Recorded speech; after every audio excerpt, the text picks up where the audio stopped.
Preparation and Innovation for our annual symposium. So we know that we are in the midst of spring break happening all across our partner school districts. Some have just ended, others are getting started. We pressed forward anyway, even have one of our superintendents who said yes, knowing he was saying yes in the midst of his spring break. So we are extremely appreciative. We're excited this year, though, understanding timing and scheduling, that there are many that wanted to be with us. And so they are joining us via the Voorhees University YouTube page. So Mr. Jesse Alton and Dr. Stacy Wilson is moderating that discussion via YouTube for us, and we'll certainly be incorporating our virtual participants in today's discussion. So now, the Center of Excellence for Educator Preparation and Innovation, well, we need you to know that's our government name. We are a proud national 501c3 nonprofit providing services to education systems in South Carolina and across the U.S. And today, as we do on most days, you will simply hear us call ourselves the EPI Center, and that's how you will hear many of our folks reference us. So they are talking about us, but we want you to know we simply don't use our full title in all of our engagements. Once again, we are grateful for your time and participation in today's Systemic Change in Teaching and Learning Panel Symposium. Now, if you didn't know from both our formal name and the program title, we like our words. But let's unpack that title a little more as we set the context for our time together today. I'll begin with a few words from Bishop Michael Curie, presiding bishop of the Episcopal Church. In his book, Love is the Way, he has an entire chapter titled Making Do and Making New, a concept every educator can connect with. Bishop Curry says in that chapter, part of what he says rather, is making do is about molding and making, taking what is old, what is given, what is, and making something new. It's about taking an old reality and creating a new possibility. He goes on to say after a few more paragraphs, I know that all sounds good, but you're asking, how do we do it? And you may feel that way about the title today. How do we really move forward for systemic changes, making systemic changes and teaching and learning? Well, we want you to know that that title for today's program is more than just the well-crafted words. Systemic change in teaching and learning accurately captures in part the work of the EPI Center. Now, we know that a system is comprised of a series of parts, but it's nearly impossible to really understand a system by focusing solely on isolated parts.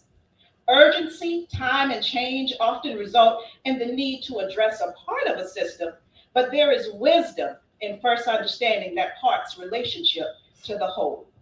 So when we use the terminology systemic change in teaching and learning, we here in the EPI Center, we are referring to fundamental changes in education that require working with all aspects, the parts of the education system. Systemic change requires the messy, lingering work that does not start at 8 a.m., nor does it end at 5. It's a process that requires understanding and commitment. In the EPI Center, systemic change includes educational practices that engage students in real-world experiences that intentionally embrace and include technology. We do that. It includes professional development that incorporates best practices and allows recipients a choice in their selection. We do that.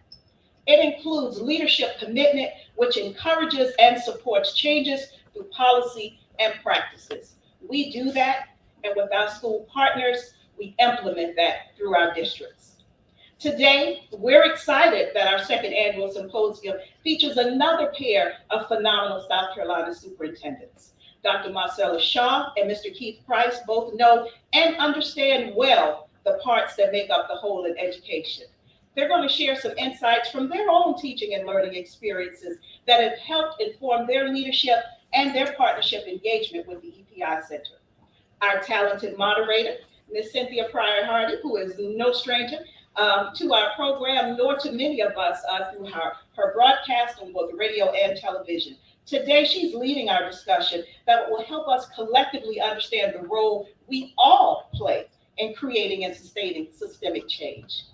And we're going to have some time for audience Q&A. So please be sure to write down your questions and prepare to engage. This is more than just a sit and get. You are as much a part of this discussion as our panelists. So please know that you will be invited to join the conversation. Now, before we go any further, we want you to know that at Voorhees University, we invite the Holy Spirit into our midst. As a private institution with a proud faith tradition, we ensure that we honor that while respecting the individuality and traditions of others. So at this time, we're going to ask our very own Professor and Director of Library Services, Reverend Dr. Mason, to please come forward.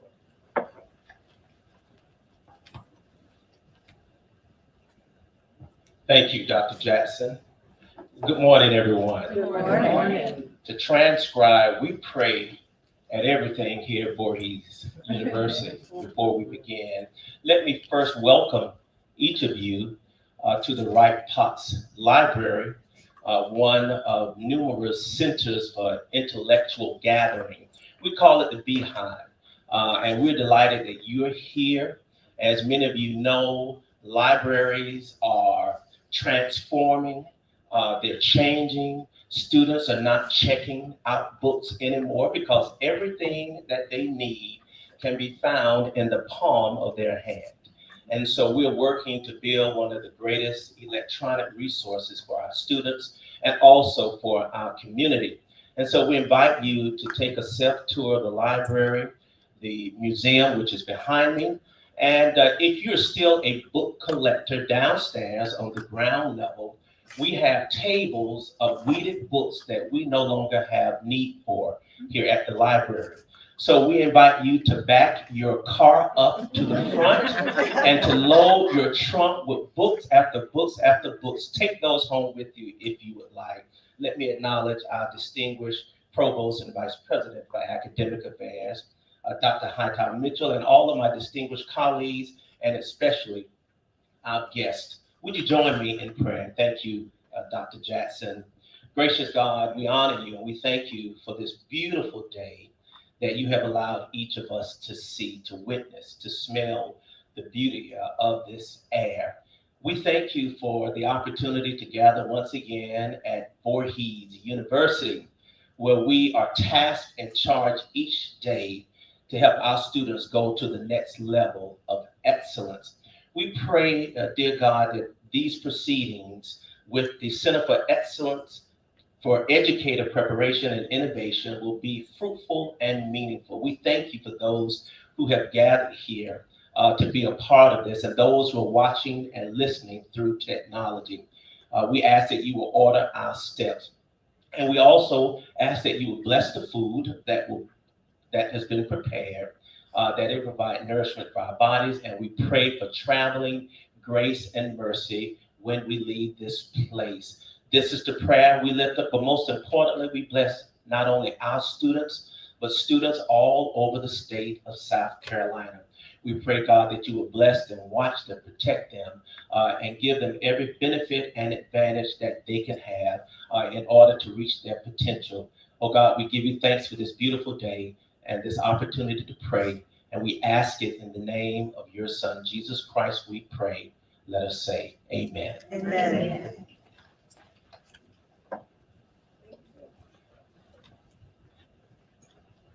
So we certainly thank Dr. Mason for one, giving us a word of prayer and offering you all of those books. And we're looking forward to you backing up those vehicles and taking advantage of his offer. Dr. Mason is the author of numerous books on the history of African Americans' experience in the South, and he's curated a number of major exhibitions as well as consulted on PBS documentaries. We are certainly grateful to have his talents as part of the Voorhees University faculty and staff. So thank you again, Dr. Mason. At this time, we would like to have our executive director in this context of the EPI Center to come forward. But before she does, I'd like to share a bit of her background. In many spaces, many folks are well acquainted with the work of Dr. Demara Hightower Mitchell, but it is always appropriate, certainly in every context, to give some information on some of the work that she has done and how that work helps to inform her leadership of not only the EPI Center, but certainly Voorhees University. Dr. Hightower Mitchell has served in a number of leadership roles in K-12 settings, including teacher and administrator, Education Associate for Educator Preparation at the South Carolina State Department of Education, Assistant Professor and Director of Curriculum Instruction and Accreditation at Claflin University, Academic Administrator in the Office of the Provost as lead for the University of South Carolina, Columbia, and its 4 regional campuses. She has also been the Dean of Education, Health, and Human Services and Associate Professor at her undergraduate alma mater, Benedict College, the Vice President for Engagement and Partnerships at the Branch Alliance for Educator Diversity, a national nonprofit that provides technical assistance to educator preparation programs at minority serving institutions. And she is now the Provost and the Provost and Vice President for Academic Affairs at Voorhees University, as well as serving as the Executive Director for the Center of Excellence for Educator Preparation and Innovation. Her background, and that's just a small snippet, probably already gives you some insight into why we operate the way we do and why, as she implements the vision of our president, Dr. Ronnie Hopkins, and her leadership here through the center, she brings, of course, a wealth of talent, and we are certainly grateful to have her leadership. So at this time, I ask her to please now come forward and share a glimpse of the EPI Center. Dr. Hightower Mitchell.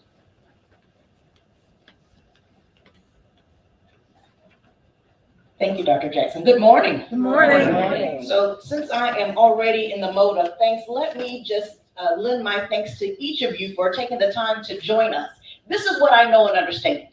No one is just happens to be, unless you live here, you're not just going to happen to be in the neighborhood when we talk about Voorhees University. So when people come here, you meant to do that. And so we don't take that level of intentionality and dedication lightly. We appreciate you, one, spending your time with us. Some of you are supposed to be spring breaking, and yet you found it not robbery to join us today. And so we certainly appreciate that. I also happen to know some of you have traveled quite a bit. There's someone as far as Chester who's driven to be with us here today. And so we do have people represented from all over the state. And so while this isn't a huge showing here physically, we also have people who have joined us virtually. And what I'm clear about is if there were even 2 or 3, you're exactly who needed to be here today. I'm more than excited about the conversation that we're about to have. This is one of the things that we do here at the center that I look forward to, because it is an opportunity to bring the parts together that Dr. Jackson referenced. She talked about systemic change and bringing those parts together. So here's the thing that I've noted in terms of our work in education. Often we kind of do things in silos. And what I know is that if we're serious about moving the needle for our children, if we're serious about advancing education, it cannot be done in isolation. So usually what happens is that in traditional educator preparation, you have your faculty members and your scholars who are doing their scholarly work. You do have some clinical folks who also are working in the schools, but it tends to be that ed prep is over here. And then there are the folks who are actually working in schools today. And you have your administrators and your teachers who are on the ground. And when we're doing things well, those two meet. But often, where there's a group over here, and then there's a part over there. And our children are somewhere left in between. And so when we are serious about really moving and advancing teaching and learning, then it requires that we bring all of those parts together. And that's one of the things that the center attempts to do. What we're clear about is we can't do this work as people who were once administrators. All of us in the center were teachers at one point and administrators in K through 12 before we enter higher ed. And the truth of the matter is that some of us have not worked in a school or a district in a very long time. We've been at colleges and universities. We know that it is conceivable to be absolutely meeting all standards that are required and to be a well-functioning unit without actually having experiences and a curriculum that speak to the reality and the lived experiences of educators today. And so we partner with K through 12 educators, even in how we deliver our curriculum with our master's degree, and certainly the different services and supports that we offer to those educators who, one, are either trying to become educators or they're trying to become more effective. And so one of the things we want to do here at the center is address the gaps, if you will, or the chasm that really can exist between the two. That's one of the things that we try to do. The other thing is, as we talk about those parts, what's critical is that you need all parts to actually move teaching and learning. We're pretty serious about the business of teaching and learning. What I am clear about is that if there is no learning, there is in fact no teaching. And often when we talk about someone being a great teacher or a strong educator, we think about, oh, you know what? It means a few things. Sometimes it means they're strong in terms of classroom management. Sometimes it means that they really know their content. Sometimes it means that they have great relationships with students and parents.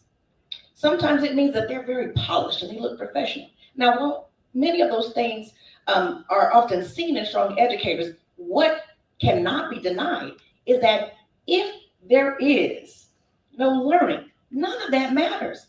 None of that matters. You can have a very well-organized classroom and well-behaved students who aren't learning a thing. And so at the center, we subscribe to a little something that I call the Met-Left theory of education. The Met-Left theory of education. If when I met you, I knew 3 words, when I left you, I should have known at least 3 more. There has to be a gain in knowledge and in understanding. And so we try to work with educators in a way that is going to support them and bring in all of who they are to the space so that they can meet all of who their children are, so they learn. And so that is at the heart of our work. We've got a little video that we'll share with you that gives you some insight more deeply into who we are, what it is that inspires what we do, and how we ask our educators to join us in that particular work. I make no bones about it. I am very proud of the center. I am very proud of the folks who work in the center in terms of our director and our different coordinators. I'm proud of the master's degree that was launched here at Voorhees University that happens to be a part of the work of the center. And so while we have lots to be proud of, we have miles to go before we sleep. So I am thankful that you are joining us in this work. I'm looking forward to the dialogue and the conversation. And I'm looking forward to us, after we have all of this conversation, actually continuing to go out and advance teaching and learning. Because at the end of the day, we're in the business of teaching and learning. Here's a little video to show you what we mean.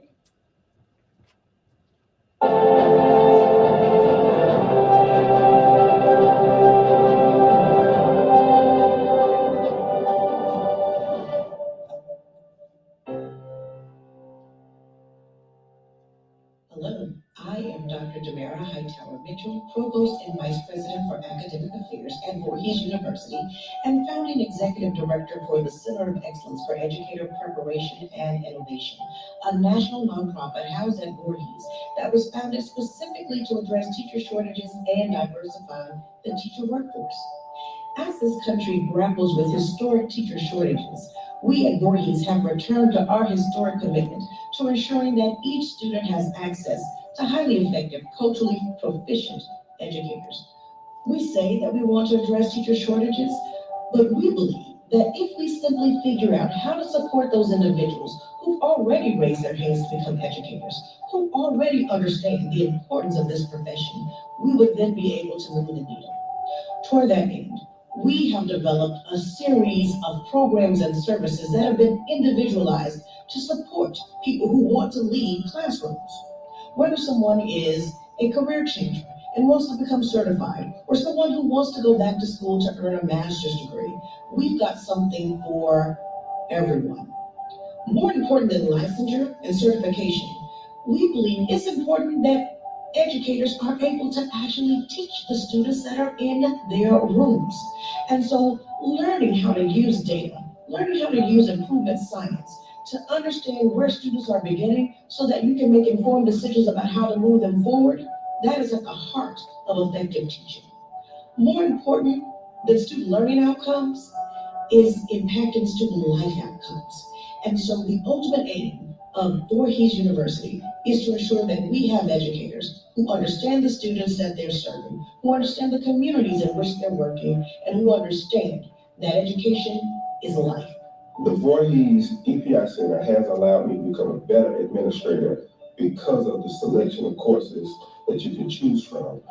Because we manage a variety of different types of teachers, different types of subjects. Those courses really enable me to be able to manage and lead my teachers well. I've been an educator since 2009. I began as a middle school teacher and basketball coach. Then I went to be an assistant principal in middle school and now elementary school. The Voorhees EPI Center really does a great job of encouraging you. So just like any process in your life, you make sure that you respect the process, you embrace the process, and you endure the process so that you can reap the benefits of the courses and the people at the EPI Center who will always be lifelong learners and people willing to help you. Oh my God. Because of this EPI program, we are allowed to do a year-long residency versus students who do like a semester for student teaching. Being able to do a residency, I've been here since the first day of school, now we'll be here to the end. I learned the ins and the outs, the testing, the reading levels, the scoring, everything. When you do a student teaching, you come in, you teach a few lessons. Now, I teach all the time, and I learn from my co-teacher, which I have the best, Dr. Mullins, who has given me the responsibility to pick lessons, how to react, how we should respond to each child's. It's been marvelous. Voorhees, with the EPI program, we have an academic team. They have offered other courses that you can take after you finish this program, and I will continue to work with the EPI program and bring in other people to the program. I've brought in 2 people so far, and I'm keeping on because this is a program that is beneficial to everyone. If you start this program, love it. In order to be a good teacher, you have to love to teach, and this program is all about dedication. We started 11 months ago and we're almost at the end now, and it has been hard work and it's straight up dedication. If you are not willing to dedicate your time to getting this done, I suggest you find something else. But this program will take you through no problems. To have a great co-teacher, Ms. Ashley Murray. First time meeting in person, we meshed well. So as soon as we got in the classroom together, it was so easy. Anyone you call, they will let you know of any available resources they have on the campus. If you need to find out anything about certification or the practices, they have those kind of support systems to help you. My next step would be to take the next 3 practice tests so I can be fully certified. I've already taken 1, 3 more to go. Take your time, don't try to rush through things, thinking it's gonna come quickly and you'll get certified quicker. Just take your time, follow the steps of the program that are given. I discovered the Voorhees University Program of Excellence for Educator Preparation and Innovation through their partnership with Orangeburg County School District. My principal came to me about 2 years ago and offered me this opportunity. As a Pathway 4 fellow, I was able to reflect on my teaching, implement a problem of practice, do some research, collect data, and then implement those research-based strategies into my classroom. Then fast forward a year later, I was offered the opportunity to become a co-teacher for a Pathway 3 resident, where I am able to plan with her and teach with her and really implement some dynamic strategies into my classroom to help my students be academically successful. And I'm very appreciative. As a former EPI fellow, the Voorhees University Center of Excellence has offered many resources. I would say the most important resource is the professional developments. I'm able to attend the professional developments and then go immediately into my classroom and implement those different strategies in order for my students to be successful. As well as they offered mentor teachers that were there with us along the entire journey. They helped us and assisted us with anything that we needed throughout the process. Never give up. There's always room for growth.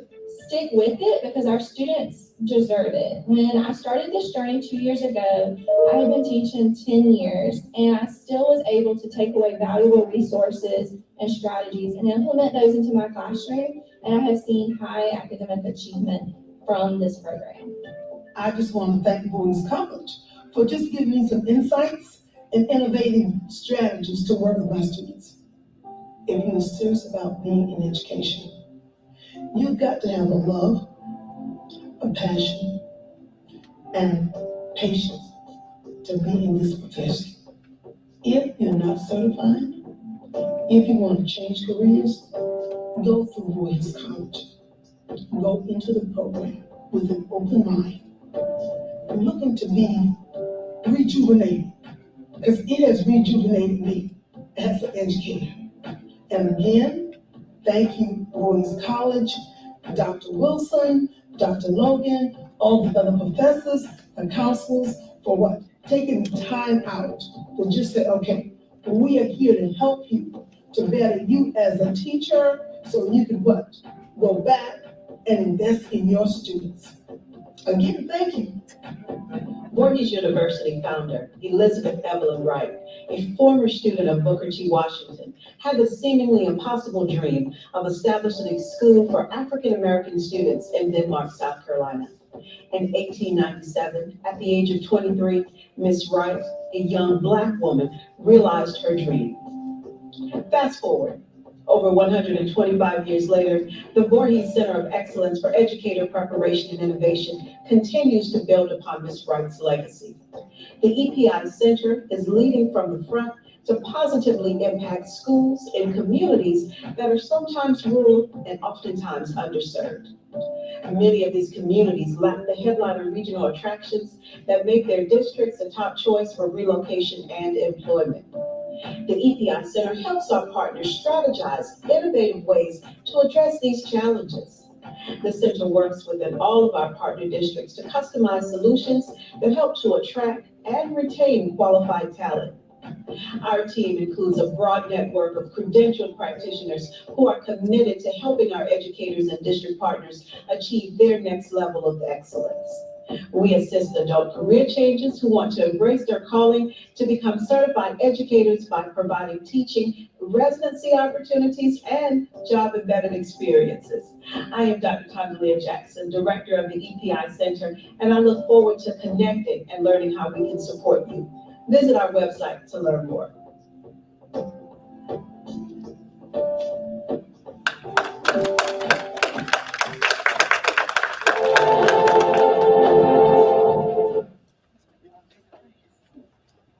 Well, thank you, Dr. Hightower Mitchell, one, for those remarks that set the context, further set the context for our day. And we certainly hope our EPI, glimpse of the EPI Center, our video, provides some additional insights into who we are, who we serve, and what it is that we do. And so now we want to make sure that you have the opportunity to hear directly from our superintendents. You don't have to take our word for it. And even the video, I promise, no one was paid. They had no script. We assure you, we set out the Pressmark team with camera and say, hey, have at it, see what they say. And this is what it is that they say. So there is zero preparation. We just say, will you be on camera and tell us about your experience? So we're certainly excited about that. And so now we'll move forward in our conversation for today and begin to transition now to our panelists. And so to do that, we're going to have our Associate Director, Ms. Alicia Truesdale Cotton, to come forward. I'm going to give her a bit of an introduction because she's a woman of few words, as she likes to say. But she's a woman of few words, but a great mind. She is also, like many in the center, a certified South Carolina teacher. She has, in public education, served as a director, curriculum specialist, classroom teacher, TAP mentor teacher, and a STEM unit writer, among many other things. And so in addition to just being a wonderful educator, she is also the associate director for our center. And she'll come forward and introduce our moderator, Ms. Cynthia Pryor Hardy. And we want to take this moment to recognize Mr. James Hardy, who is also in the audience, Ms. Hardy's husband, who joins us and also supports the work of the center with a number of our media efforts. Ms. Truesdale. Thank you, Dr. Jackson. Well, happy Wednesday, everybody. Happy Wednesday. Let's try it again. Happy Wednesday, everybody. Thank you for deciding to spend a little bit of your spring break with us. And if you're not on spring break, thank you for your time. I have the pleasure of introducing our distinguished moderator, Mrs. Cynthia Pryor Hardy. Mrs. Hardy is a communications executive and owner of On Point Media, LLC, a South Carolina-based public relations and broadcast media company. Her weekly Sunday evening radio show, On Point with Cynthia Hardy, is #1 in the state, and her popular television show on the Fox affiliate, Watch, gets high marks for objectively tackling tough topics and asking the hard questions. Her weekly radio and television broadcasts connect with audiences throughout South Carolina, parts of Georgia, and North Carolina. Cynthia also serves as news director for 2 Alpha Media stations, Hot 103.9 and the Big DN. In that role, Cynthia delivers a morning drive newscast during national syndicated shows such as The Breakfast Club and the Steve Harvey Morning Show, one of my favorites. Cynthia Hardy is a serious journalist with a unique ability to bring people with different perspectives, political backgrounds, and opinions to a common forum for discussion. Her shows are always lively and spirited. Known for her work with the community, Cynthia Pryor Hardy currently serves on a host of boards and committees. Cynthia has received numerous awards and citations for her work in the field of communications and community service. An avid reader, Cynthia believes when people are informed, they are empowered to make better decisions for themselves, their families, and their communities. Ladies and gentlemen, please welcome our moderator, Mrs. Cynthia Pryor Hardy. Thank you, Mrs. Cotton. And I just want to let everybody know what a pleasure it is for me to be here. I love the way you guys move at Voorhees. The speakers that came before, Ms. Cotton, Dr. Jackson, Dr. Hightower Mitchell, Dr. Mason. I mean, I could sit and listen to them all day. I mean, unscripted. Dr. Jackson, you are something else. You really are awesome. You really are. And just the command that they have over the knowledge that they are spreading.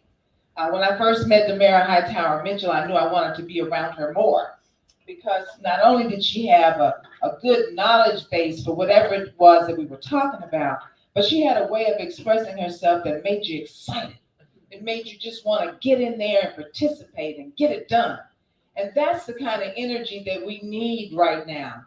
We're in the middle of a technological revolution. And much like the Industrial Revolution, this one will leave the world changed forever. So we have to look at different ways. We're experiencing a seismic shift in the way we do things. And because of that, and we see it in healthcare, we see it in business, we see it in our criminal justice system, law enforcement, we also see it in education. And so because people are now different, then our methods have to be different as well, especially if they're going to be effective. And that's one of the things that always is at the center of what the EPI Center does. And that is to make sure the efforts are effective. Because, this isn't child's play. We're talking about kids' futures. We're talking about the futures of our communities. And so it's really important when we look at that we take our best game, to that. And that's why I say I love being here. Because here at Voorhees, you guys have something really, really special. And it's always nice to be a part of it. The collaboration between On Point and Voorhees University began 2.5 years ago. And we saw that we had similar synergies and we wanted to work together. And I'm just thrilled that relationship continues today. Some of the people in the video, guys, were on the television show with us when we did a special on the Center of Excellence. And it was nice to hear the residents. I hope I'm saying it right. Okay, all right. So I think it is a different concept for an educator to have a residency because it sounds like what it is. It's a very, very significant role and it needs to be acknowledged as such. And just the idea of having someone in the space and encouraging them through the incentives that you have to be in that space and bring their whole self to it. It's phenomenal. So I personally know that you all will have just a tremendous impact on what we're seeing in terms of our teacher shortages across the state of South Carolina. And more mainstream audiences are recognizing it and participating in it. And I couldn't be more thrilled about that as well. I'm excited that Jesse and Stacy are going to have the opportunity to be interfacing with the rest of our audience online. That's really important. We have seen that exponentially, that when we take our messages to other forums and platforms, that it reaches so many more people. And so I'm delighted that more will have the opportunity to participate in today's Systemic Change in Teaching and Learning panel symposium. And I want you to prepare now to meet our speakers. Yesterday, I had the opportunity to reach out to Dr. Marcella Shaw. And I also reached out to Mr. Keith Price, but I probably should have started calling y'all like more before yesterday. But I had the opportunity to speak to her and was very excited about her excitement for being here today. The opportunity, educators like to educate and like to do things that have an impact on the communities that they serve. It isn't just about teaching people. It's actually about moving things and making things happen. And so when I look at her background and I look at Mr. Keith Price's backgrounds, it's exciting to know that they are in education and that they are some of the folks on the front line teaching our kids. I'm going to ask each one of them if they'll just come on up and get seated right now. Dr. Marcella Shaw, of course, the superintendent of the Barnwell County Consolidated School District. Mr. Keith Price, the superintendent of the Georgetown County School District. I was talking to Mr. Price, we were getting ready, and after going over his information and going over Dr. Shaw's information, you know, you start to think about some of the things you want to ask them about. You start to think about some of the things that you want to hear them respond to. And I asked Dr. Shaw this morning about being in a consolidated district, and I want to hear a little bit more about that. But also, when you reach a level where you are elected superintendent of the year, I think we know that she has a lot that she can teach us. And so we're delighted to have her here to be able to share in that way, but also ways that the Center of Excellence is actually helping her to meet the mark the way that she wants to. And I love that we're going for the best of the best when we talk about the partnerships with this center, because it takes that kind of endorsement and that kind of push for everybody to recognize and understand what it is that you're doing. So we're delighted to have Dr. Shaw here as well. But I talked to Mr. Price this morning prior to us getting together to do this. One of the things I wanted to know was the difference between some of the districts that I've seen him in and where he is right now, and how that impacts the things that he does. He spent a lot of time in Richland County, and held a number of different roles throughout the education system in Richland County. And Georgetown's a different kind of place, though, and so people move differently there as well. And so that will be really good. I'm going to ask each of you if you will start by, it's just a little bit unconventional. I want you guys to start by letting us know your most challenging opportunities that you've had since you have gotten your position in your school district. And we'll start with you, Mr. Keith Price.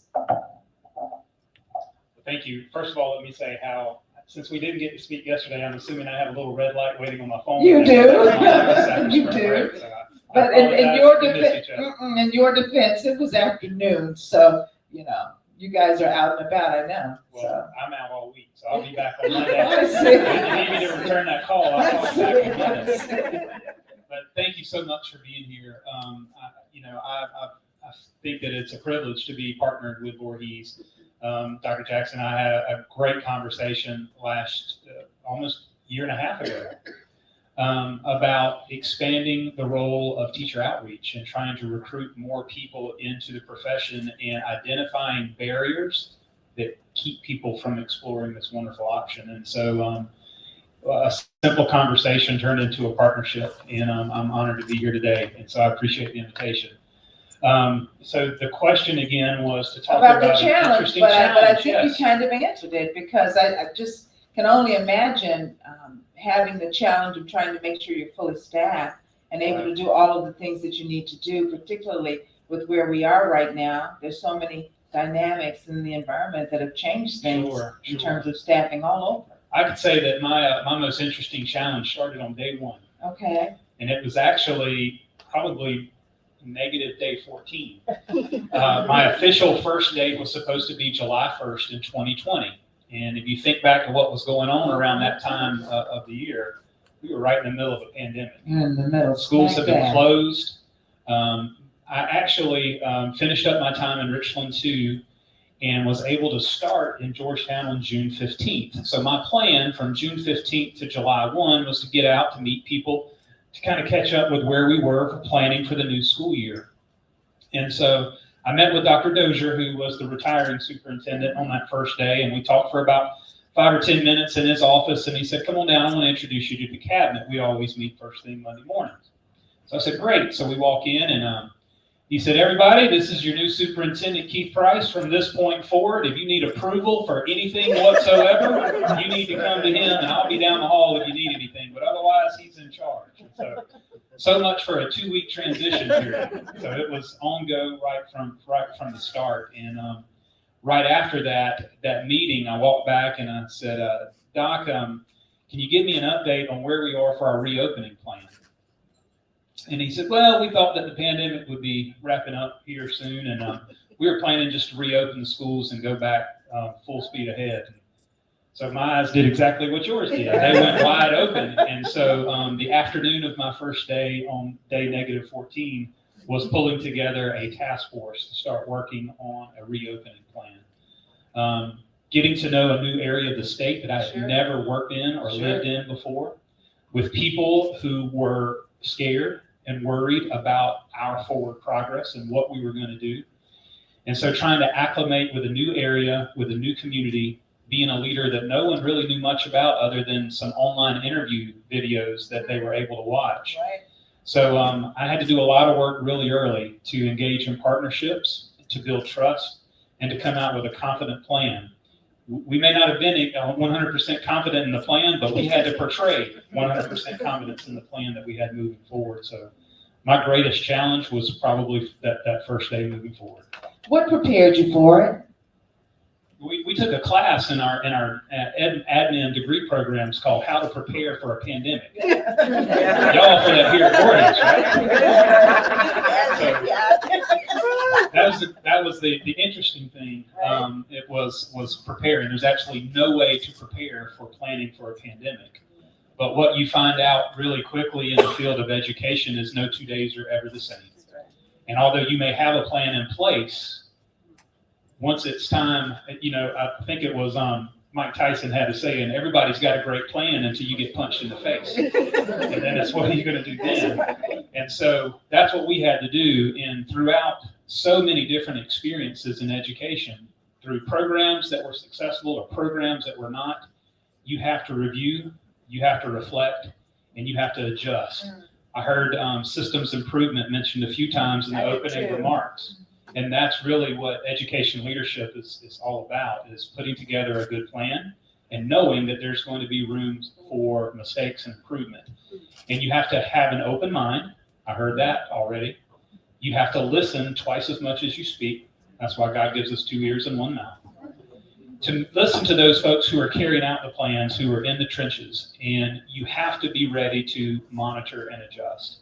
And so if there's anything that coming up in the teaching field or in educational administration has prepared us for, is that plans are going to change. And you have to be ready for that to happen. And so while nothing prepared us for a pandemic, it's everything that's prepared us for being able to create a plan and then modify as needed. And what we got really good at saying is that what I'm telling you now is valid for maybe 24 hours, and tomorrow it may change. And that's real. Dr. Shaw, same kinds of question for you in terms of, your biggest challenge, and how you faced it.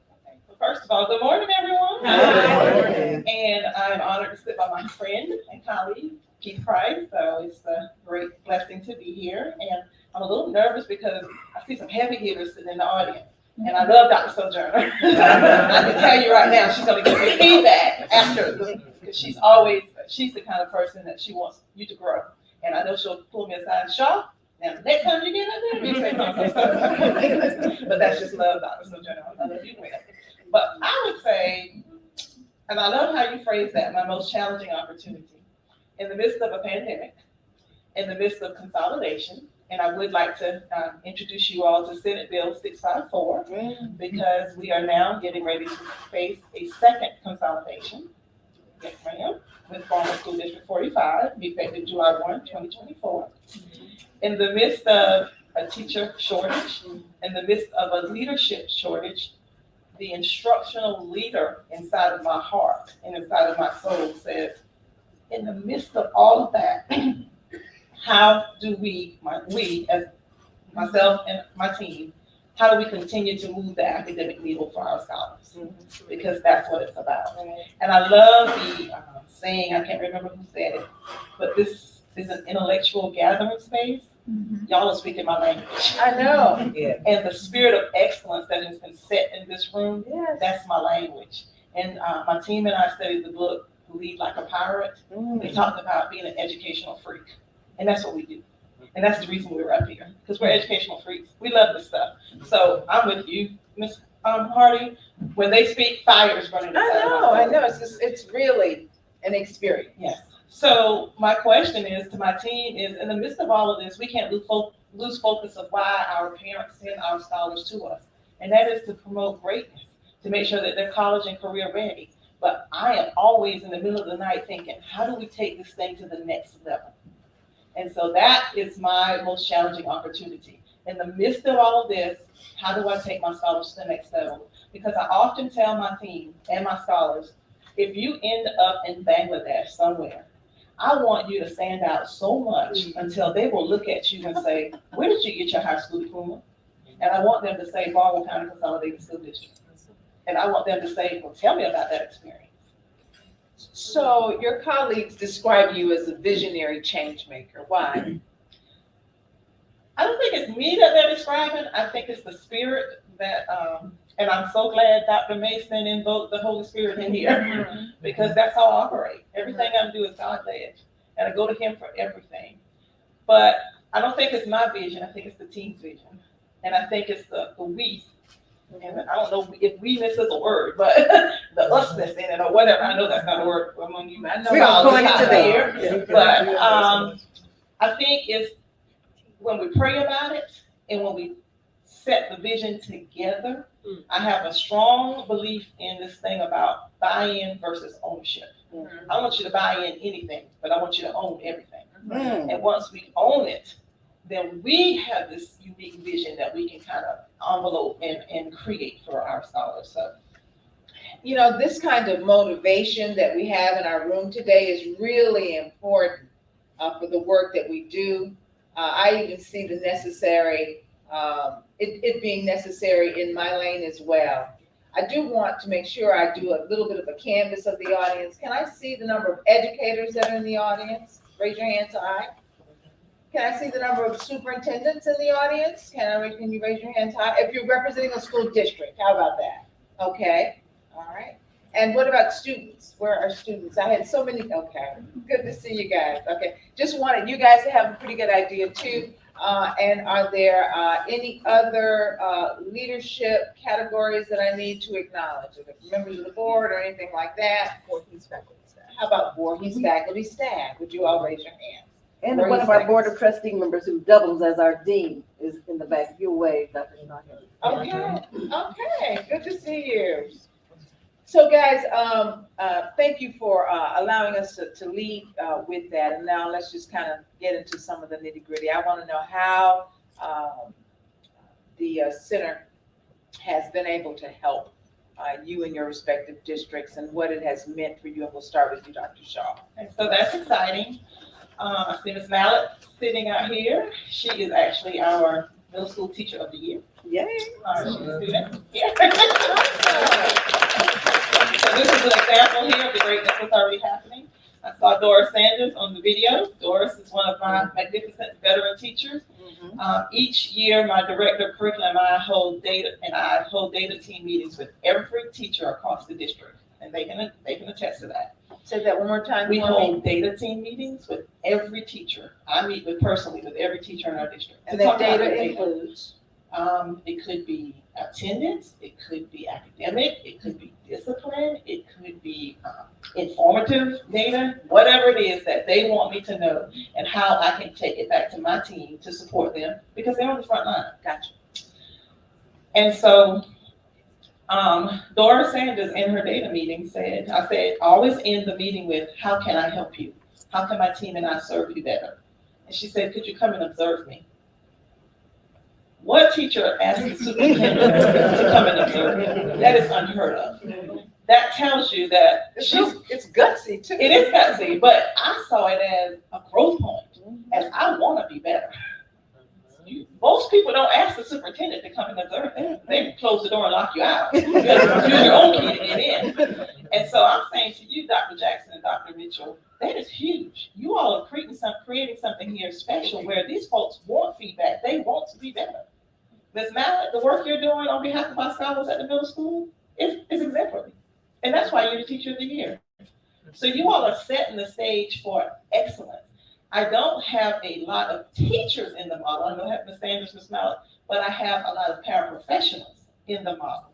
And I promise you what, if there's any legislation that is passed tomorrow that says I can put them in the classroom, they're going in the classroom July 1st because they are excellent. They're excellent paraprofessionals who will one day be in our classrooms, but it's the work that you all have created inside of Kim, inside of George, inside of Ethel, who are husband and wife, that I'm biting at the chomp to get them into my classrooms in front of my scholars. That helps me with the academic needle.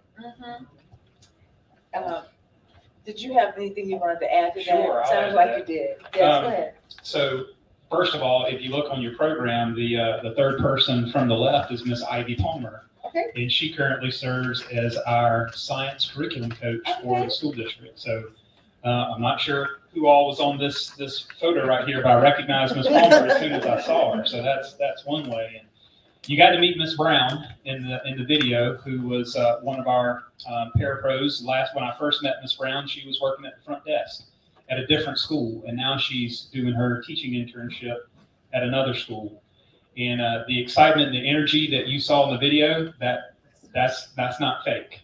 And so if you bump into Miss Brown and you ask her how's it going, if you don't have about 5 to 10 minutes, you might want to save that question for another time. Yes. But she's full of energy. She is 100% all into this program and her passion of becoming a teacher one day. And we're looking forward to her graduation so that we can employ her as well as a teacher. In addition to that, we have 2 others that are currently in the program, Ms. Johnson and Ms. Weir, and they're having similar success. And I think they would all say, echo what Ms. Brown said, is that it's hard work. And, I've always thought that the things that we appreciate the most are the things that we have to work the hardest to obtain. Things that are given out freely, they come and they go, but the things that you really have to put in time, effort, energy, sweat, and tears, those are the things that you're going to appreciate the most. And so the opportunities that the program is providing for aspiring teachers is phenomenal, and it's very much needed right now. It is. There are more teachers leaving the profession than there are aspiring teachers coming into it. And so every opportunity and pathway that we can explore to open up that pipeline even more are things that we should definitely pay attention to, which was why I was so eager to hear about the program that was being presented here. So that's something that's important for us. And I have to say that Voorhees has been a partner for us, because not long after we agreed to this partnership to bring in our interns, we applied for a Magnet Schools Assistance Program grant from the U.S. Department of Education. Okay. And part of our goals for bringing that grant into 5 of our schools, our most rural schools, was that we wanted to build a more diverse teaching workforce. Yeah. And Voorhees immediately said we would be glad to offer a letter of support. And we were fortunate enough to be one of 19 school districts across America that was awarded that grant last fall. So Voorhees is a good part of that. And I think that's what the excitement is right now. I think the excitement for what is happening here at the EPI Center has to do with the fact, not just the effectiveness of it, but the innovation of it, certainly the innovation, and the willingness to think outside of the box. I met Demera Hightower Mitchell before she had assembled a staff. And so to be able to see everything and to see how it's working, and it's working, it really is. And to see it in measurable ways is just really awesome. And at the same time, our show started doing stories about the teacher shortage and what that meant, especially from the political and the policy standpoint. Because when you look at that, then you really have to look at that, don't you? Because that's a big part of why you guys are having the problems that you're having with your numbers. And so when we look at what's happening on the policy side, and then draw the line all the way inside of the classroom, then there's a real understanding for the need that is there. And to know that there is a place that is addressing that need in real time. You know, as I mentioned earlier, we're in the middle of a technological revolution. And so things are forever changing. Not only are they moving, you know, they're moving at warp speed. And so if we are not moving similarly, then we are not going to be in a position to do the things that we need to do to affect the change that we want to affect. And that's just the truth. I do want to now talk about some of the problems that we have in education across our country right now that is putting people like Keith Price and Marcella Shaw on watch all the time. Let's talk a little bit about the threats that you all face on the inside when it comes to potential violence. We have had so many school shootings lately, and we have had so many reasons that we have to also not just protect the school body, but then there are individual situations where you see little kids, you know, coming to school with weapons, and there's just this acceptance in our society for weaponry. And because of that, you know, we could say doesn't have anything to do with our schools, but it has everything to do with our schools, because for so many people who decide they want to affect harm on society, they have chosen school settings to be able to do that. And that's just got to be a tremendous burden on you guys in terms of figuring out what you're going to do. And I know that everything that you all are doing impacts them, and what they're doing impacts you in terms of the EPI Center. So keep all of that in mind, if you wouldn't mind, you know, just kind of answering those questions. I would imagine just having more people in the building is helpful. We'll start with you, Keith. Sure, and everything you just said is absolutely true. When you see press clippings or breaking news coverage on the television, when something like that happens, like we've experienced here recently in our country, it's like a gut punch. And it's one of those things that your heart breaks. Because in some of these instances, everything that was planned to be in place was in place, and it happened anyway. And we've written grants. We now have a school resource officer in every one of our schools. Oh, really? We use some bond referendum money from a successful bond that passed in 2017 to do what we call hardening our front office areas, where we've got bulletproof resistant glass in the front. Oh, wow. We've got film that's over doorways. We have Kevlar enforced walls around the front entrance of buildings. It looks normal, but it's an extra layer of security that we have in place. There's new legislation now where we have to practice active shooter drills. Those are more important now than fire drills. We all grew up on fire drills. Yeah. Now we have to put more of an emphasis on active shooter drills so we know how to respond. In our district, my expectation is that's done within the first 10 days of the school year. And because if you look around the country, we've had more fatalities recently from shootings than we have in fires in quite some time. And that's sad. Those are the kinds of things that keep us up at night. Teachers can't teach if they don't feel safe.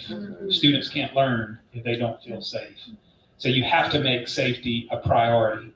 We've even done active shooter drills with our local law enforcement agencies in the summer, just to give them opportunities to practice what would they do if that were to happen in one of our schools. And so the only way to prepare for that is to practice it. And so during the summer, we have law enforcement agencies that come in and practice in our schools. And unfortunately, because of the times we're in, those are steps that we need to take. And not only that, in the event of an emergency like that, then how do you, what we call, reunify students with families? Because you can't do that at the site of an incident. You have to relocate students and then have a plan in place with the site where you're relocating them to, and to be able to articulate that to families ahead of time. Because once something like that were to happen, anything that has been communicated beforehand is probably going to be out of sight, out of mind. But it's so important that we make this a part of our regular practice now, and that's unfortunate. But the more we practice, the more we talk about it, hopefully, the safer we will feel. Unfortunately, there are people in the world who are determined to do evil things. And despite all the efforts that can be put into place, if they're determined to do evil, then history has shown us up to this point they'll find a way to do it. And so that's the sad and the scary part of it. Sure is. Dr. Shaw. Thank you. So I'm not going to rehash a lot because of a lot of the measures he has in place, we have in place, except we don't have the film over the door. So I don't want that to go out of here. I pray every day, every night to keep all of us safe. Aside from everything that Keith has spoken of, we need to address the mental health piece of this, just to be quite honest with you. Is it showing up more and more in our schools? It's showing up in everybody. And one thing we have put into place, Not just students, when you say everybody. you have to take care of your adults because they're the ones on the forefront in front of our scholars. And so in addition to all those safety measures, we communicate with law enforcement, all of that, but we have put into place an employee assistance program where we offer through the school district 6 free counseling sessions. So if there are 4 people in your family, Yes. there are 24 counseling sessions that your family can get at the cost of the district. 6 per person in Per your person. family. So it's mom, That's quite dad, generous. 2 kids, 24 sessions because folks are dealing with some heavy stuff. And it's hard to ask our teachers to come and teach when they're dealing with heaviness. And so that's one thing we've tried to do is to help our teachers and our staff. It's available to bus drivers, cafeteria workers, everyone. Take care of yourselves first. Because as he said, people are wearing a lot of burdens. And when those burdens hit you, sometimes you just don't know how you're going to respond. So that's one thing we have tried to be proactive is getting our folks the services that they need. And this is a funny, not so funny, but in talking about these emergency situations, see my staff out there. We had a bomb threat last spring. No, well, was it last spring? Yeah, last spring. On field day. On Field day. And Did field day go off? well, no, it went reunified, but in the middle of the bomb threat, then a tornado warning started going off on the radios. So imagine trying to evacuate schools at the reunification site. Parents are picking up their scholars, and the tornado radios are going off, and the pastor for the church who you're using is coming to you and saying, "Get in the basement now." This was something that was unheard of in our county. And so at the end of the day, everybody was fine, thank God, but we had to have an emergency meeting with emergency management and the sheriff's department to come up with a new protocol because no one had ever experienced that. Because you had a plan. We had a plan for each for a tornado drill. We had a plan for not for both happening simultaneously. So it's, as Keith said, this stuff keeps us up at night. You're thinking about what now? What is the next step? And how do I downboard think all of this? Teachers, educators, administrators, staff deal with a lot, because at the end, because I go to work, I do my job, I sign off, and I go, but that's not the case with an educator, administrator, staff, in those environments at all, because each individual person pulls on your heartstring, and you want to make sure that they're fine.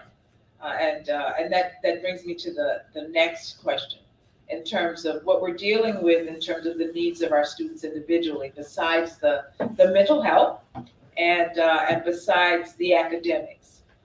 More and more, our schools are being expected to deal with our social service needs and be able to identify our social service needs in our students. Just curious, and you can go ahead and start, Dr. Shaw, and then Keith. So that's a great point, and it's a very accurate point. Coming out of the pandemic, we used our ESSER funds to employ a guidance counselor who was well respected in our community, in our schools. The parents loved her, the communities loved her. We created a position called a parent student support specialist. I needed someone in my district that could go to the homes of our scholars, that the parents could pick up the phone at any time or any day and call this person because they trusted them, to say, look, I'm dealing with, my father just passed with COVID. I don't know how to cope. I don't want to send my child to school. All kinds of things were going through people's minds. And so this person was very integral. It was the relationship that this person had with our community, our scholars, our teachers, everyone, that made us be able to get over the hump. She's well versed. She's well trained in social emotional learning. She's well trained in all of those things. And so that was one thing we did. We hired a certified, highly qualified guidance counselor, but someone who also had a connection and a relationship with the community where a mom could go and say, my water's off, I need help. I can't send my child to school because, we can't take care of our basic needs and things of that nature. And then this person also had a magnificent relationship with our community agencies and partners. And so it was through one person that we were able to create a ripple effect to start bringing our scholars and our parents the trust back into our school system. That's really important, identifying that person to be able to do that. That was really a blessing that you had that. And this person has created her own version of Parent University. Everybody has Parent University, but she created 18 modules of parenting life lessons. And last year we had 33 parents sign up and committed to this 18-week course. And we graduated them at the end of last year. Oh, did you? We put them on caps and gowns. Did they like that? And what I learned the day after that graduation, that 4 people in that class never got a high school diploma. And they really enjoyed. And they enjoyed that. Of course. And then this year, we graduated another 30, 2 weeks ago. And it's one family at a time. But we've captured 60 families that have they've been equipped with this life skills, with this social emotional learning to be able to help these kids. I have one mom, and I'm gonna call her name. I hope she's not watching, but Trellis, she might come tell me off this afternoon. But I think all of us that related to my district have been told off by Trellis. But Trellis is a hardcore mama, but Trellis loves her scholars 100%. Trellis parents a little differently, but that works for Trellis. But Trellis is now a graduate of Parent University. I was about to say, it sounds like she's involved. She graduated from Parent University. We yard card our Parents of the Month. We get on the bus, my principal and I, we get on the bus and we put yard signs. Parent of the Month for BCCSD. Wow. Trellis was one of our Parents of the Month. Trellis has flipped the script. She's one of our model parents now. And we're really excited about it. But it sounds like you give Trellis enough room to be who she is. Yes. Which is an important part of building relationships with people. You gotta get told off by Trellis 1 or 2 good times. You can't snap back at Trellis. You gotta understand your space with Trellis. But I see Trellis' principal sitting out there. She's an amazing mom. And just because she parented differently didn't make her a bad parent. She just parented differently. But she has graduated now from our program. And she's created these skills. And she's real proud of herself. And we're very proud of Trellis too. Oh, wow. Down in Georgetown, can you talk to me about the needs, the socioeconomic needs of your students and how you're meeting them there? Sure, thank you for the question. Georgetown is a very diverse county. We're divided into 4 different attendance areas. One of the attendance areas is very affluent. One is more of a quasi-suburban, small urban area, and then 2 are very much rural. We have a 78% pupils in poverty rate, which was once referred to as free and reduced lunch rates. And so our district is very diverse in needs. And we are very fortunate in South Carolina that our State Administrators Association, they have monthly meetings for us. And they always carve out a portion of our agenda to give us an opportunity to sit in small groups to tackle a topic of interest and to discuss different strategies that we are employing in our own districts so that we can share what we're doing and learn from others for what they're doing. And it was from one of these conversations that we in Georgetown also got a similar idea to what Dr. Shaw was just referencing. And we saw the need for us to hire a district social worker. We'd never had one before. But we had families who were facing needs that they had never communicated to us before. And so we used our ESSER funds to add that position so that that person could help families who were struggling with things that impact learning. Hunger, housing money, substance abuse programs in the family, funding, you name it. And like in Barnwell, we now have a person that when families are having issues at home that could impact a student being able to learn at school, they now have someone to call. And we have restructured an existing position to be able to sustain this position once the ESSER funds end next year. So we've seen it as a valuable addition to our staff. And we're even now talking about ways that we can expand it beyond one. Sure. You guys, last week I interviewed Columbia Police Chief Skip Holbrook, and he told me about an effort that his police department is doing with the schools that I want to share with you all.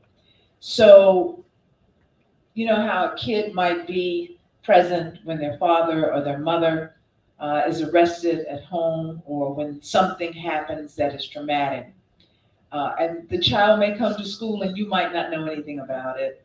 Well, this police chief told me that what they do, they have a new program where they contact the school and they let them know, it's public information, and they let them know that happened and how that might, because they know it might impact that child during the school day. And oftentimes when a child acts out, we interpret it not as need. We don't ask them what happened to you. And so, but I thought that was really neat. And it was also an indication, it made me think about just what kids deal with. Little minds are dealing with all kinds of things that someone from my vantage point might not even think about. And I know that's the realization that hits our teachers in the face, our educators in the face every day. And not only do you realize it, but you have to have some strategy to be able to deal with it. Because at the end of the day, in the words of Dr. Shaw, her scholars need to be able to be prepared to do the work today and tomorrow and the next. I just wanted to share that with you all. Do you all have any response to that or anything? I'll just comment on it. I think the key thing there that you're referencing is that partnership and that collaboration between the school system and the law enforcement agency. Mm-hmm. We have 4 of our schools that are supported by SROs from the city of Georgetown, and then the other 15 are supported by Georgetown County. And so we've got a great working relationship with our city police chief and our county sheriff. And we have some of those same conversations when things happen out in the community. Sure. That there's a great line of communication between them back to the school, right, so that we can work together on responding to different issues. And that's always been important to me. My mother was a police officer. Really? My mother is, she is 71 years old. Ladies for police officers. She is still a full-time police officer. Oh, wow. She'll be retiring this summer. Where is she? She's in Richland County. Oh, my. You may have heard of the DARE program. Yeah. For many, many years, she was the state DARE coordinator housed out of Richland County. Wow. And so, and now she's got a different position that's a little less demanding of her time. But her husband retired this past February, my stepfather. And now I think it's bothering her to get up and go to work in the morning while he's sleeping in. So she's going to retire this summer. But public service, my dad was a fireman. He's a retired fireman. So I had a fireman and a police officer in my family, and they showed me very early on the importance of public service. Sure. And through them and the way they went about their jobs and their respective careers, the importance of communication and partnership. I would like to add a different perspective to that. We have a great relationship with our local law enforcement, but I have a very unique situation. I'm very blessed as a superintendent where 4 of my principals are graduates of my district. Okay. And so before law enforcement ever knows anything, my principals know about it because they have that relationship with the community. And I'm going to shout out Dr. Bradley, Ostra Bradley. She's the middle school principal. And if you want to know anything happening in Wilson, go to her because she can get the information right away before police knows, before FBI knows, or anybody else. She's calling me, Dr. Shaw, heads up, they're coming to your office to take it off. Just go ahead and, this was going to happen. Just take it, Dr. Shaw. They're nice people. I'll calm them down.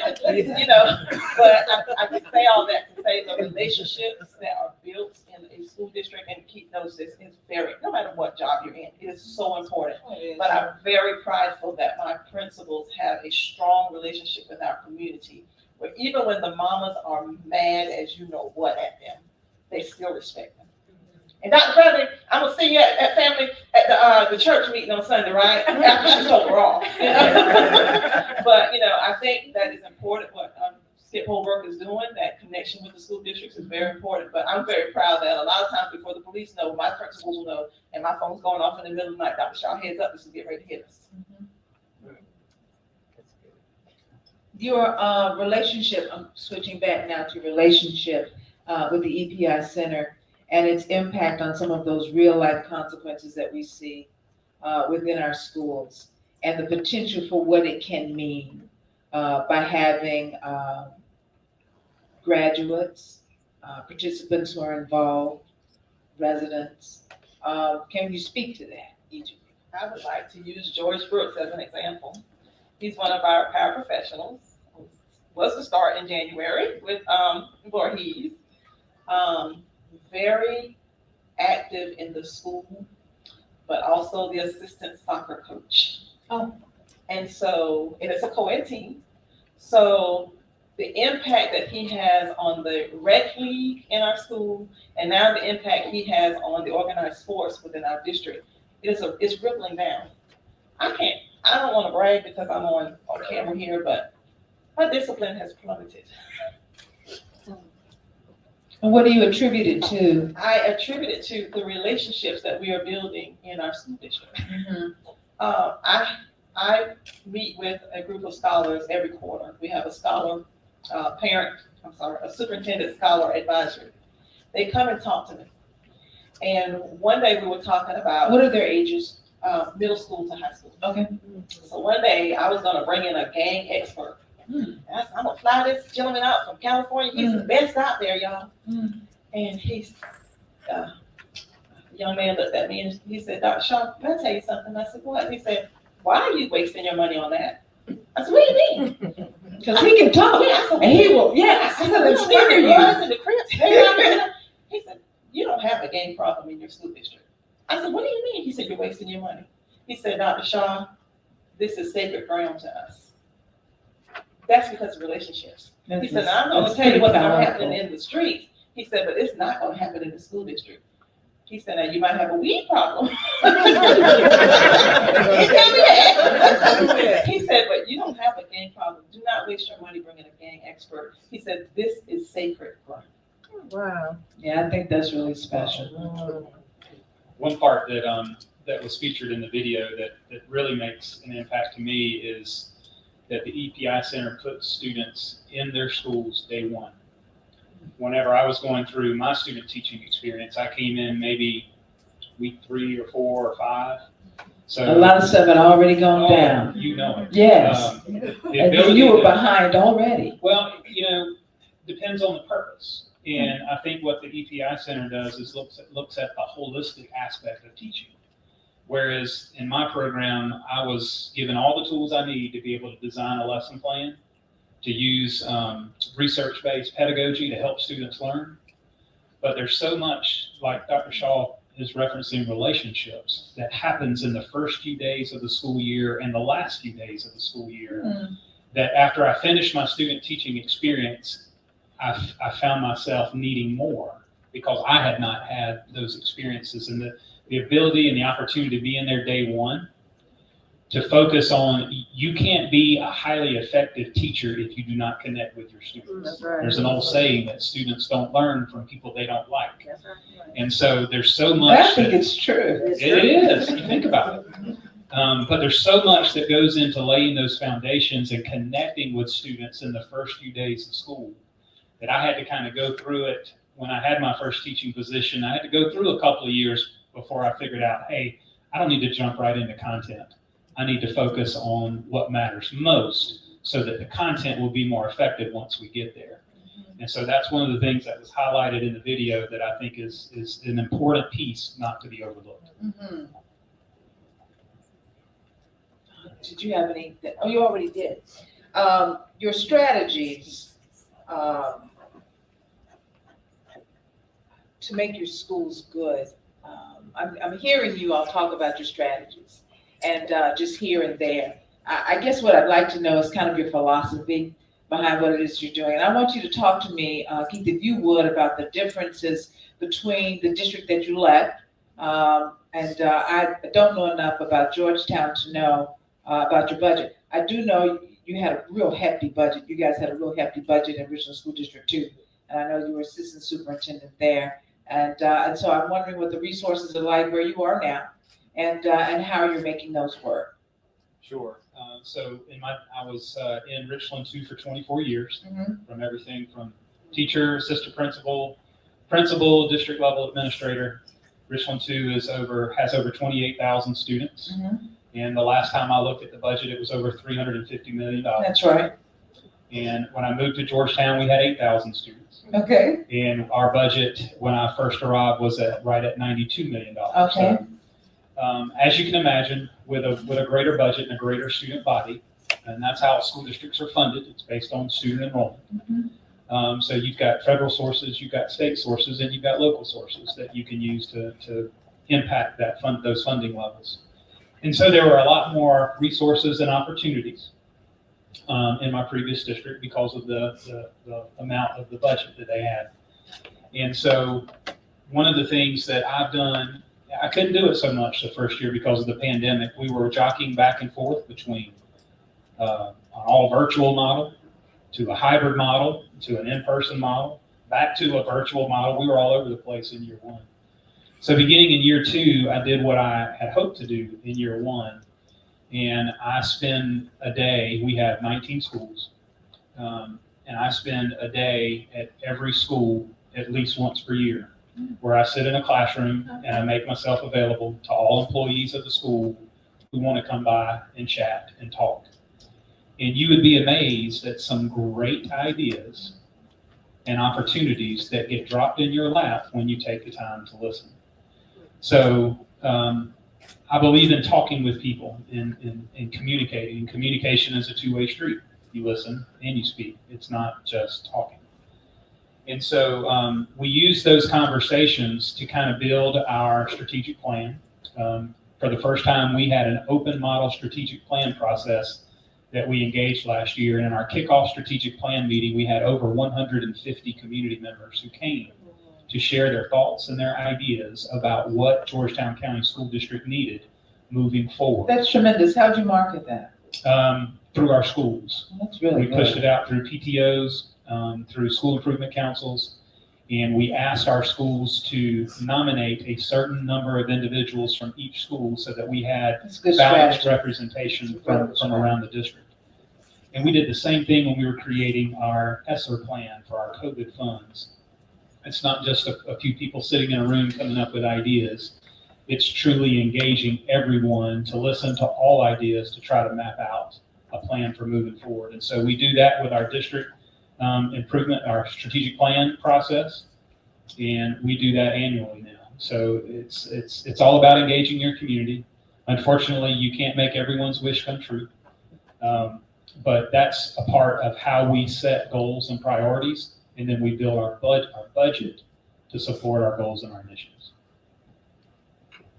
I'm happy about this question, not to brag and not to be boastful or anything, but when you ask about our strategies for success and moving our schools forward, for us, it's people, not programs.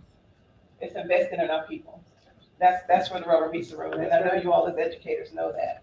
But in 2018, when I was gifted with the opportunity to become superintendent, at that time, Williston, I walked in on day one. I didn't have the 14-day experience like you did, Keith, but I walked into Tupac versus Biggie, the East Coast versus the West Coast, and the Hatfields versus the McCoys. The school district office hated the schools, and the schools hated the district office, and I thought, good Lord, and where are the children? And that's just a fact. It is what it is. So we started building a team for success through it created a collaborative vision. In addition to walking into so much discourse and animosity, when I interviewed for superintendent, because you have to go and study and do all the research and let the board know you've done your homework. You know the district. Yeah, I looked at them and I said, whether I get this job or not, you all do know that the Titanic is getting ready to hit this district. And they looked at me and they said, what? I said, your scores are getting ready to sink. And they weren't aware. They didn't know. So what do you mean? I said, I looked at your data. The Titanic is going to hit in November when the report cards come out. And they gave me the job. And so the Titanic hit, and I was the leader of the district when the Titanic hit. I was blessed with a school that was coined a CSI school, and those of you sitting in the audience know what a CSI school. It is one of the lowest 5% performing schools in the state of South Carolina. And then when I opened up my second envelope from The Price is Right, I had a priority school. and it's one of the 10% lowest performing schools in the district. So I had two of the worst performing schools in the state of South Carolina, but it was mine. And I owned it, and I said, we're not gonna look in that mirror and make excuses. We're not gonna admire our problems. We're gonna roll up our sleeves. And so I started calling Thelma, because I knew Thelma at that time had good EOC scores. Did you not, Thelma? And she shared with us her strategy for improvement. So I started looking at what everybody across the state was doing. And then we started to have some honest conversations about who was on the bus and where they were on the bus and if they were on the right bus. And so some seats had to change on the bus, and some people had to find different buses. But all of that happened through, it was a lot of hard work, but we had a lot of ownership from everybody. When I told you all I met with my scholars, I showed the scholars the data, and they were appalled. And they said, Dr. Shaw, we're bad. I said, we're not bad. We're just in a bad spot right now. And they said, what can we do about this? The high schoolers in that room that day said, if you will take a bus to the elementary school, we'll go and tutor the elementary scholars. Everybody started buying in. The pastors, the business owners, the people who wanted to be there, they said, the next time these report cards come out, this won't be us. By the grace of God, I'm sitting right now as the proud superintendent, not because of anything I've done, but truly by the grace of God and through our teamwork. I have one of the highest performing elementary schools in the state of South Carolina. The highest performing elementary school, one of the highest performing schools in the state of South Carolina. Now, brother, please stand up.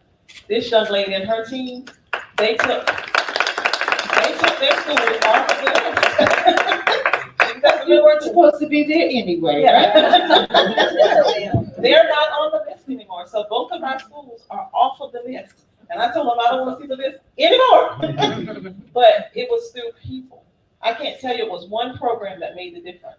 It was through all of us pulling up our bootstraps and just making it happen and being honest about what we saw. Mm-hmm. I couldn't look in the mirror and see Sleeping Beauty when it was the other success system, you know? Right. I had to call it what it was. Sure. And going back to Doris Sanders, she wants me to come in her classroom and call it as it is. That's right. And I believe it's because we have that relationship where we can say the hard things to one another.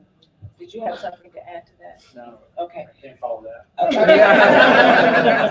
I'm going to ask Dr. Hightower Mitchell to kind of comment, if you would, on what we've been hearing. I'm going to ask Dr. Jackson too, to kind of comment, if you would, on what we've been hearing from each of our superintendents as we think about the things that we are doing at the EPI Center to prepare people to send to them. So I can start with you. And thank you for not looking at me like I'm crazy when I surprised you with the question and you had absolutely no idea I was going to ask. No worries at all. So one, let me say, isn't it apparent why they are partners with us? Yeah. Please, thank you. Yes, these are absolutely phenomenal leaders in every way. And so we are truly honored to be collaborating with you in this particular work. A couple of things really stood out to me, and something that is similar across both of their stories and the different things that they've shared, is that connection can take you places content cannot. Right. And so when you're talking about really moving student learning, that cannot be overstated in terms of the importance. And so it's one thing for content, that's important. The other thing is context, where you're teaching the community, that's important. But connection really does drive so much of this work. So that was pretty poignant in terms of the point that was made there. The other thing is, I love that it is truly about collaboration. Both of you are engaging your parents, your communities, your leaders. And the last thing I'll say is, oftentimes when we're talking about education, we focus on being student-centered, which is important. It's at the heart of our work. But you cannot do it at the expense of your educators and the adults in the building, whether it's staff and so a lot of people miss that. And so I love hearing how you also take the time to care for the folks that are in your spaces to make sure that students have what they need. So kudos to both of you. That sounds great. I'm going to give you mine. Dr. Jackson. So I'll just share a brief story about both of these districts and both of these individuals. So when I was brought on, Dr. Mitchell, of course, was our executive director. There were two dynamic team members, Ms. Kynard and Ms. Truesdale Cotton was already in place. But my conversation with Dr. Mitchell is she shared, we need some partners yesterday.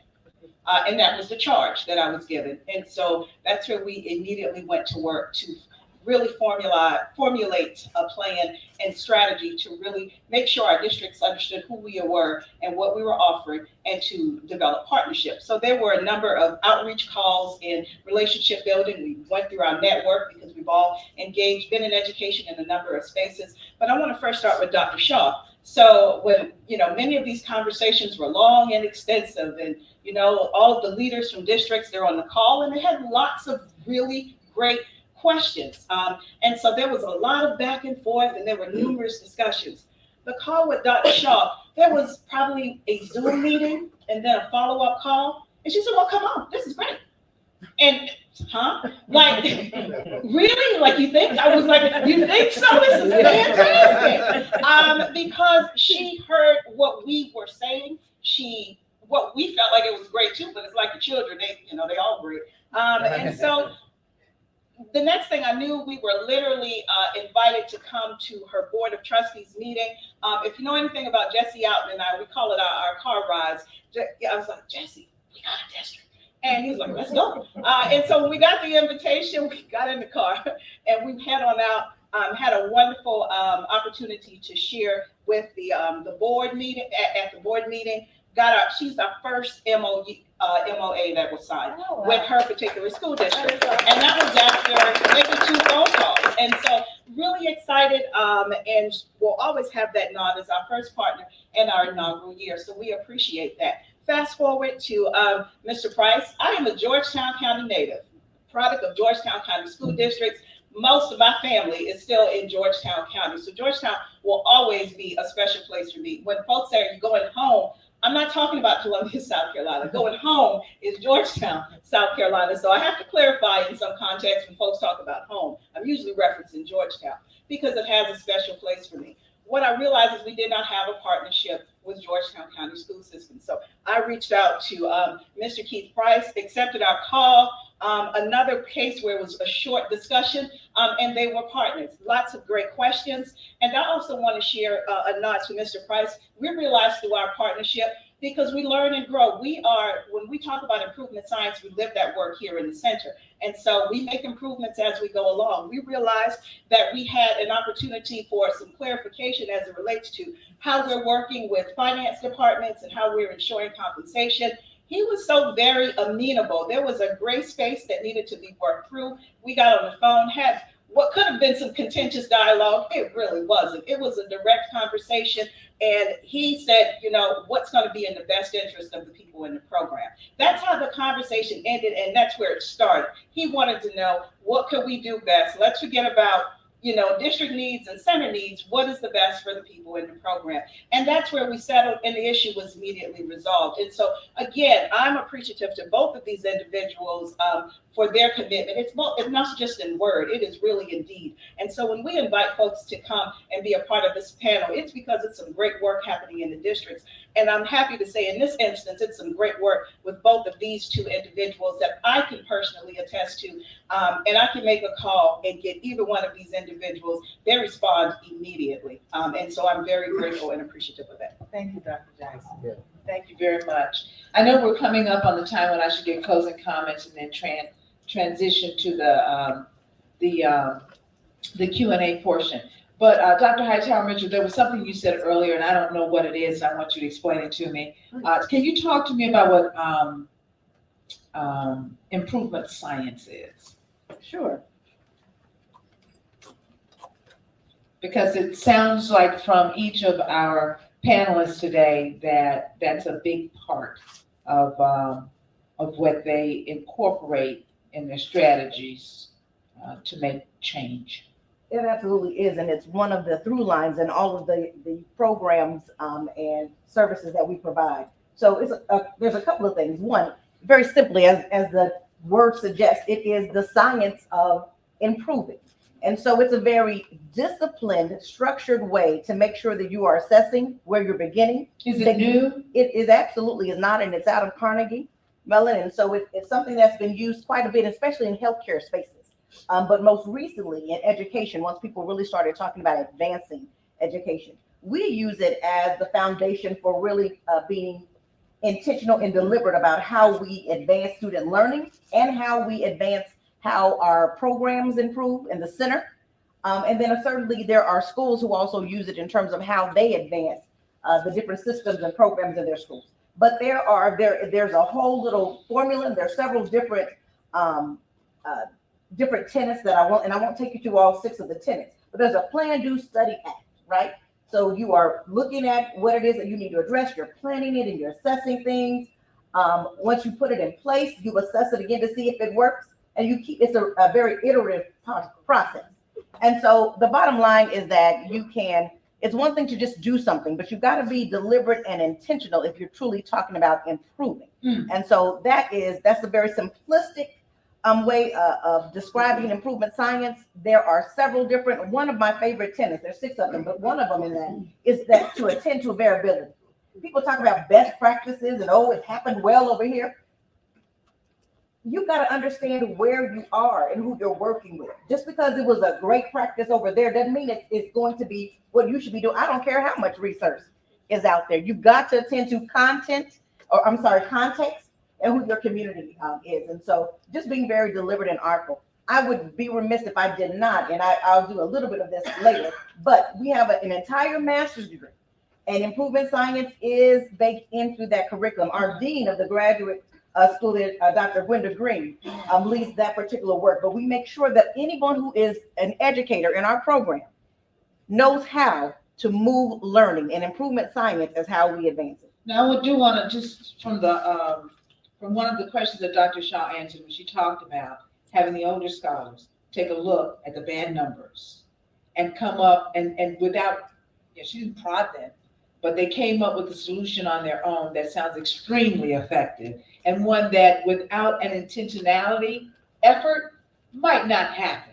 I might not be able to get the juniors and seniors to go tutor the first, second, and third graders, but once it organically came from them, then how could that lose? Mm-hmm.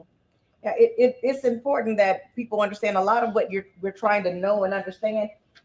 Many times we have the answers to the questions, but many of us operate in so many different spaces, and we have so many challenges that we don't have the headspace sometimes to be intentional and deliberate about how we address some of those things. And so using a formula like improvement science creates that space to pause and actually look at what's happening. Programming. Many of us die by programming. We're doing so much. We're so busy doing that we're not always sure of whether or not what we're doing is working. We just said we would do it. I call it October management. It's October. We said we were going to do it in October, and so we did it in October. When October comes again, we're going to do it again in October. Doesn't matter whether or not it worked. Doesn't matter whether or not it still serves our purposes. Doesn't matter whether or not we have the resources. When you're engaged in improvement science, you stop and think through those things, and then you make informed decisions about how you move forward. May I share an example? Absolutely. And I know we're stressed for time, but going back to Dr. Bradley, when we're talking about moving the needle, thank you. I don't know if this is on. I think it went on. Yeah, here's mine. Thank you. Mm-hmm. So looking at our Algebra 1 scores, we knew we needed to do something differently this year. And Dr. Bradley and I were brainstorming again in the middle of the night. And I said, Dr. Bradley, there's a model out there where they're paying high school scholars who meet a certain criteria to come and tutor, middle and elementary kids. I said, that means our kids wouldn't have to go to Hardee's at night or go to Walmart. We can pay them during the school day and work them through the Department of Labor, and we did. Excuse me. And she took it. And so she put out an application, and 2 of our high school scholars applied. And so we have 2 of our high-flying high school scholars going to her school, tutoring during the day. And which school is that? Wilson Upper Middle School. Okay. And we're paying them $15 an hour. Okay. And then they get to participate in sports after school because they don't have to go work at home. Oh my goodness. Love it. Do you have anything you'd like to add to the whole effort of improvement science, Keith? We've used it in a variety of different ways. I am ABD.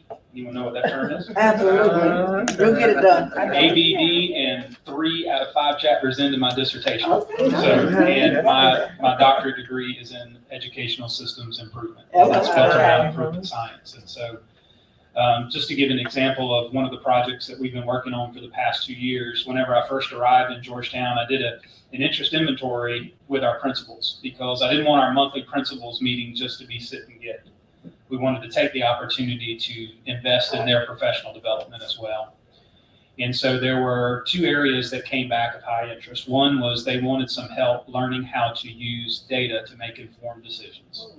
So we developed a process to help them to learn how to do that, and we used it with academic data, kind of like Dr. Shaw mentioned, academic data, discipline data, attendance data. We even used it for report card data to try to identify where were the obvious needs, and then how did we go about strategizing for those needs. So that was part of our data protocol analysis that we did. But then second of all, the area that also received a high level of interest from our principals was the ability to provide quality feedback to teachers. And we did not have a uniform method of observing teachers for feedback. We've got a method for evaluation. What we didn't have was an expectation and a culture of administrators and school leaders visiting classrooms for the purpose of engaging in instruction and providing feedback to teachers. So through Improvement Science, we worked to develop our own classroom observation instrument, and teachers were given voice and what should be included in that and what should not. So were principals. That didn't come as a district mandate. And so what we've been doing for the past year is now using that information and teaching them how to have coaching conversations and dialogue with teachers that is non-evaluative. And our thought is if we can build those networks and engage in relationships and build that trust, then we will really be able to have the conversations about what needs to happen. Will you come into my classroom to observe? I know you're not here to gig me, you're here to support me. So those are just 2 examples of how we were using Improvement Science in Georgetown County. Well, thank you guys. That was very helpful for me. And I love the whole concept of that. Oftentimes we're sensitive when we are not as good as we should be, and we're sensitive, and we're not really willing to try the things that we need to try. We kind of cover it up. We don't think we're as good as we need to be. I'm going to go to the audience now, and I know we may have some questions, and we already do. Do we? We already do. We'll start with the live audience. Okay. So I don't know if there are questions out there. So sometimes to get the conversation going, I just call on people I know, right? And I know Craig King. So I knew you were. That he started looking But down. luckily, I have pages of notes. Yeah, he started looking down. I'm not making eye contact. You know, it's coming in. So, Craig, as you listen to what you're listening to today, and if you would, Craig, stand up, introduce yourself, tell people what it is you do currently, and what led you to the position where you are now, and then I'd like for you to make some level of relevance based on what you do and what you're seeing happening at EPI. He's looking like this, but he knows that I was going to ask these questions. He was on a TV show with them. He knew. Go ahead, Craig. Well, good morning, everyone. It's still morning? Yeah, still morning. Craig King, Director of Teacher Leadership with Palmetto State Teachers Association. Also, site coordinator for the Call Me Mr. program at Columbia College. So I jotted down and how I got here. 3rd grade teacher in Orangeburg, South Carolina, 7 years. Then joined PSD in 2011, National Board Certified Teacher, recertified in 2019, and excited about the partnership with Voorhees University coming up with PSDA. I wrote down a lot. So I thought about this, and I thought about Improvement Science. I'm going to put her on the spot, Dr. Tiller. I was a high school student at Manning High School. To the AP then, right? Yeah. And I remember there was a situation that came about where I was accused of doing something I didn't do. And it was in the class, it was a keyboarding class. And I remember sitting in her office and her taking the approach of listening to me and why it wasn't me that did what I was accused of doing. And I remember her looking at me and telling me that it made sense. Like, I can see how that happened. And the situation was resolved. And so when I look at Improvement Science and I look at the system that she internally had to, you know what? instead of me just going with this accusation, I know the character of Craig. I know his track record. What did we talk about? What did I share with you when you came in? Like when someone has put in deposits in you and her knowing the stock of family, not saying I was perfect, but because of her system, her improvement science, and I'm getting chills thinking about it because I see how that situation could have derailed me in the future, my future pursuits. So I just want to say publicly, thank you for that. I always, whenever I see you, I always think about that. And because I would have been suspended from the Beta Club. I mean, it would have been horrible. But anyway, I want to say that publicly. I've never shared that publicly, but I know I've shared that with you before in the past. So anyway, back to my notes. Yeah. So to our panelists, I wrote this question down. What would you tell your younger self about what they can expect in the future, and frame it in the context of any young teacher that will be out here, because what you're looking at out here in teachers are people that are going to replace you one day. Not telling your board to fire you. I'm not saying that anybody, but what I'm saying is our job as educators is to work ourselves out of a position. We want to make sure the people coming behind us are prepared, equipped to be successful in what they want to do. So what would you tell your younger self, and place it in the context of speaking to our young teachers here? I am so glad you asked that question, because this is still not working. But I was thinking about that very thing on my drive here this morning. And what would I tell someone who's getting ready to launch into the profession for the first time? And really what comes to mind most of all is to have the courage to ask for feedback and help. And oftentimes whenever you begin something new, when you begin something new, that perception of asking for help is seen as a weakness. Right. It is not. It is far from the truth. It is a sign of strength, that you are invested in your own personal growth and development, and you're not afraid to ask people who have the knowledge and the resources to help you be successful. I've even thought that thinking back to my years as a principal, having a teacher who's coming to me and asking for feedback, who's asking for ideas, who's asking to go and visit some other teachers, to me was a much stronger sign of a strength than someone who was trying to say, I don't need any help. I may not be perfect, but I'm going to figure this out on my own.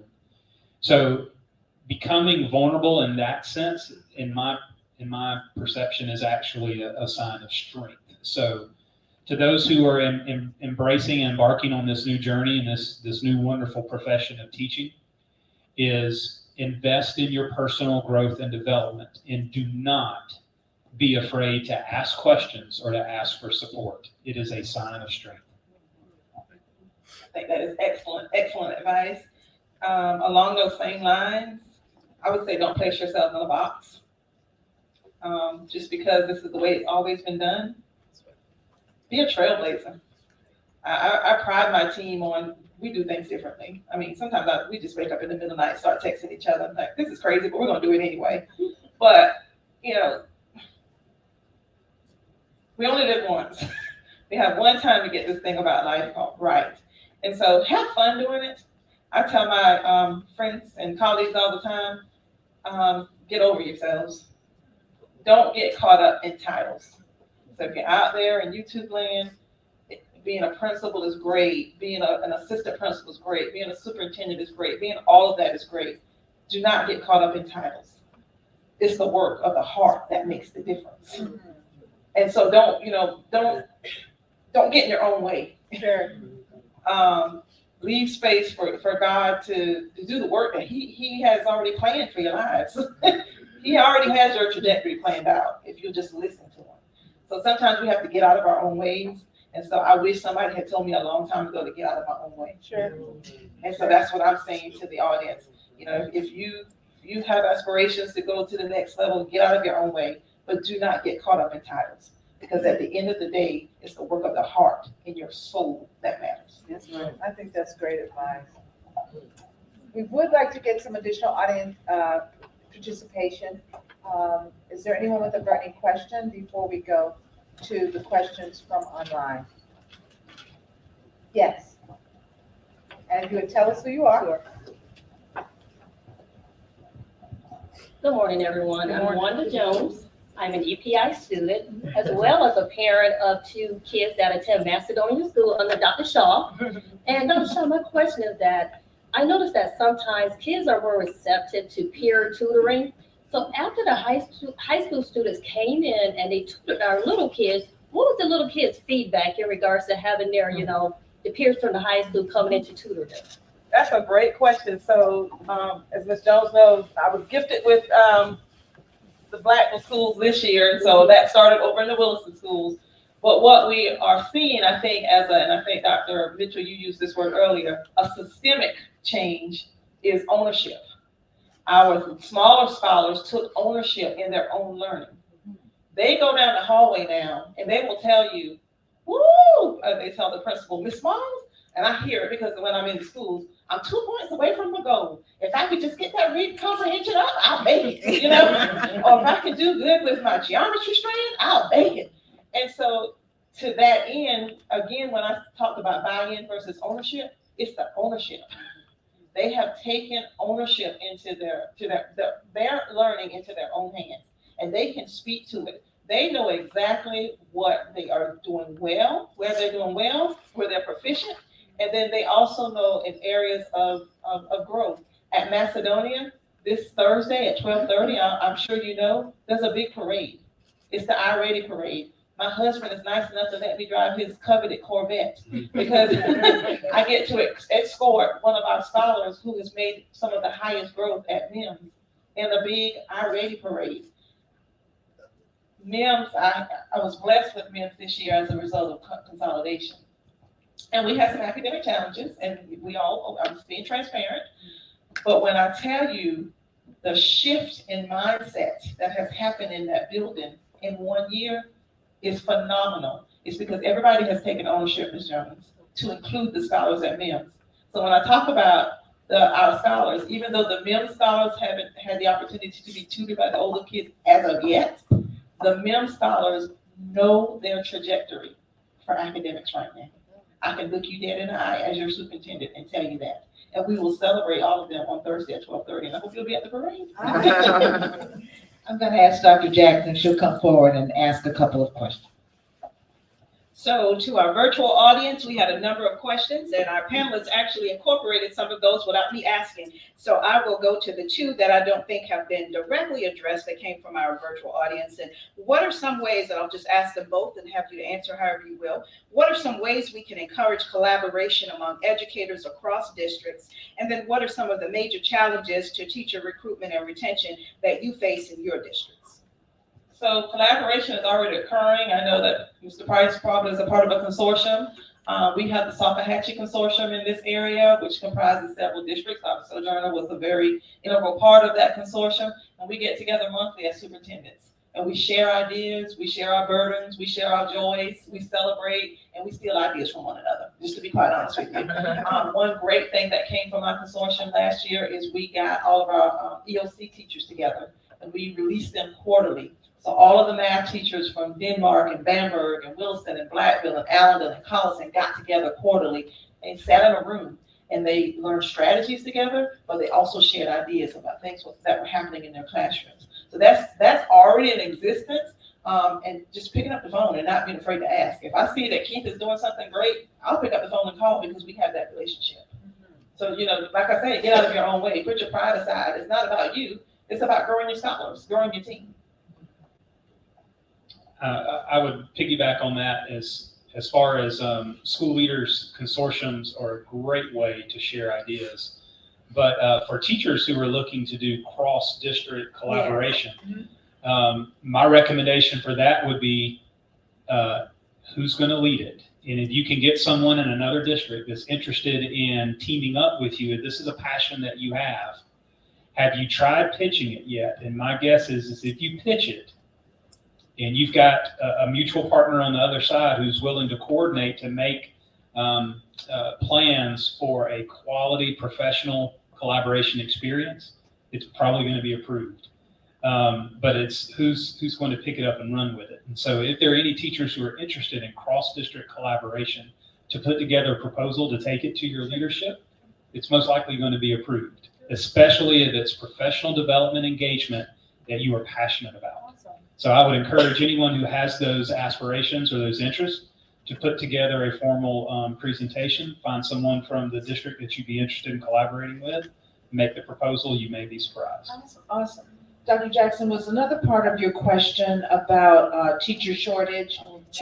Major challenges to teacher recruitment and retention. Can you share what your challenges are to teacher recruitment and retention? What are those challenges you face in your district? Sure. So that's a double-edged sword. Recruitment and retention, they're not the same thing. And so with Georgetown County, we're flanked by the second, third, and fourth largest school districts in South Carolina. You are.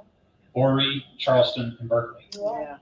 Yeah. And so to be able to compete with surrounding districts who have large enrollments, large budgets, and those kinds of things, it's very challenging for us to keep pace with salaries and those kinds of things. So we have to focus a lot on the teaching and the climate and the experience that you have for working in Georgetown County.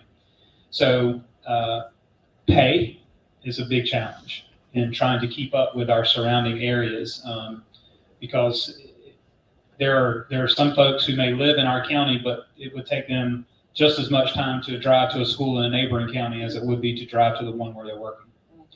And so that's one challenge with recruitment. The retention piece of it, I think, is some things that we have more control over.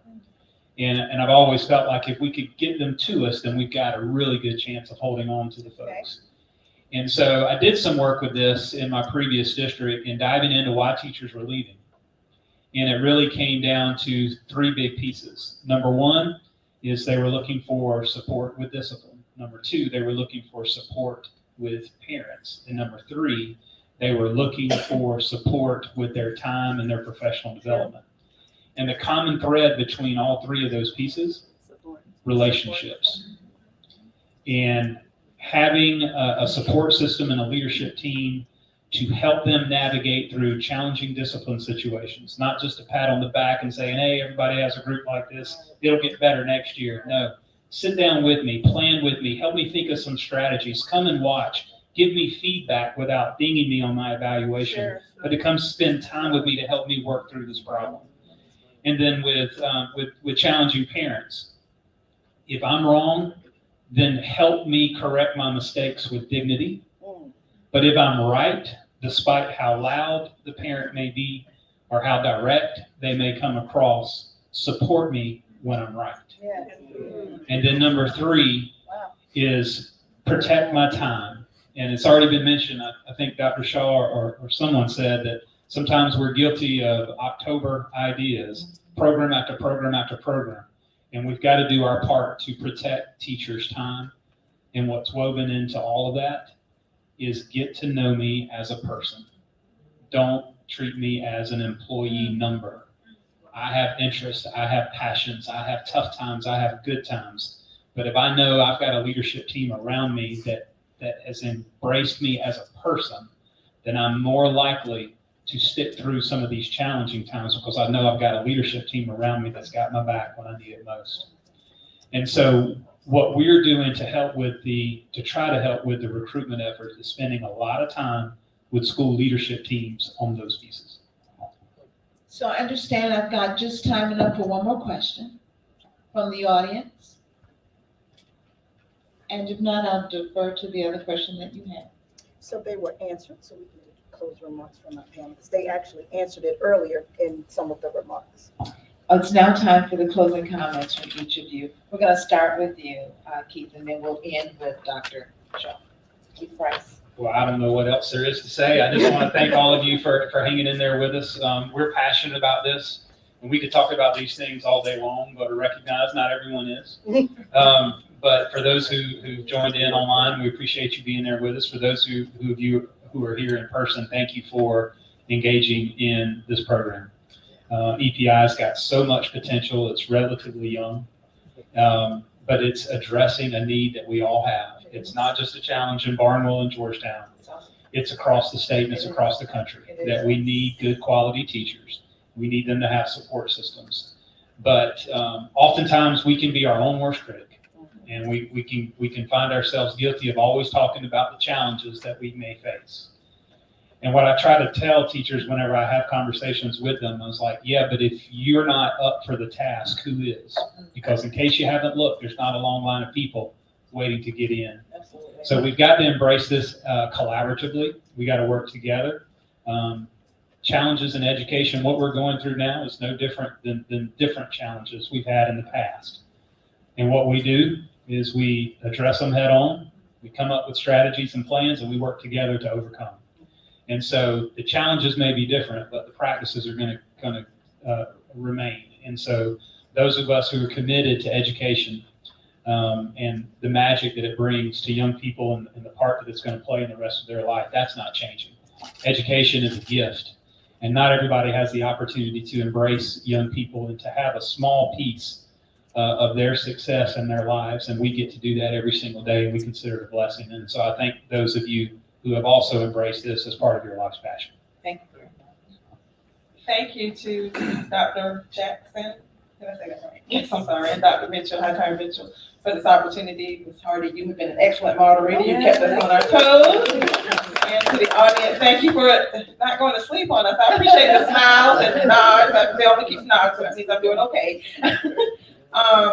But I hope through what we've said today that you listen to the power of team.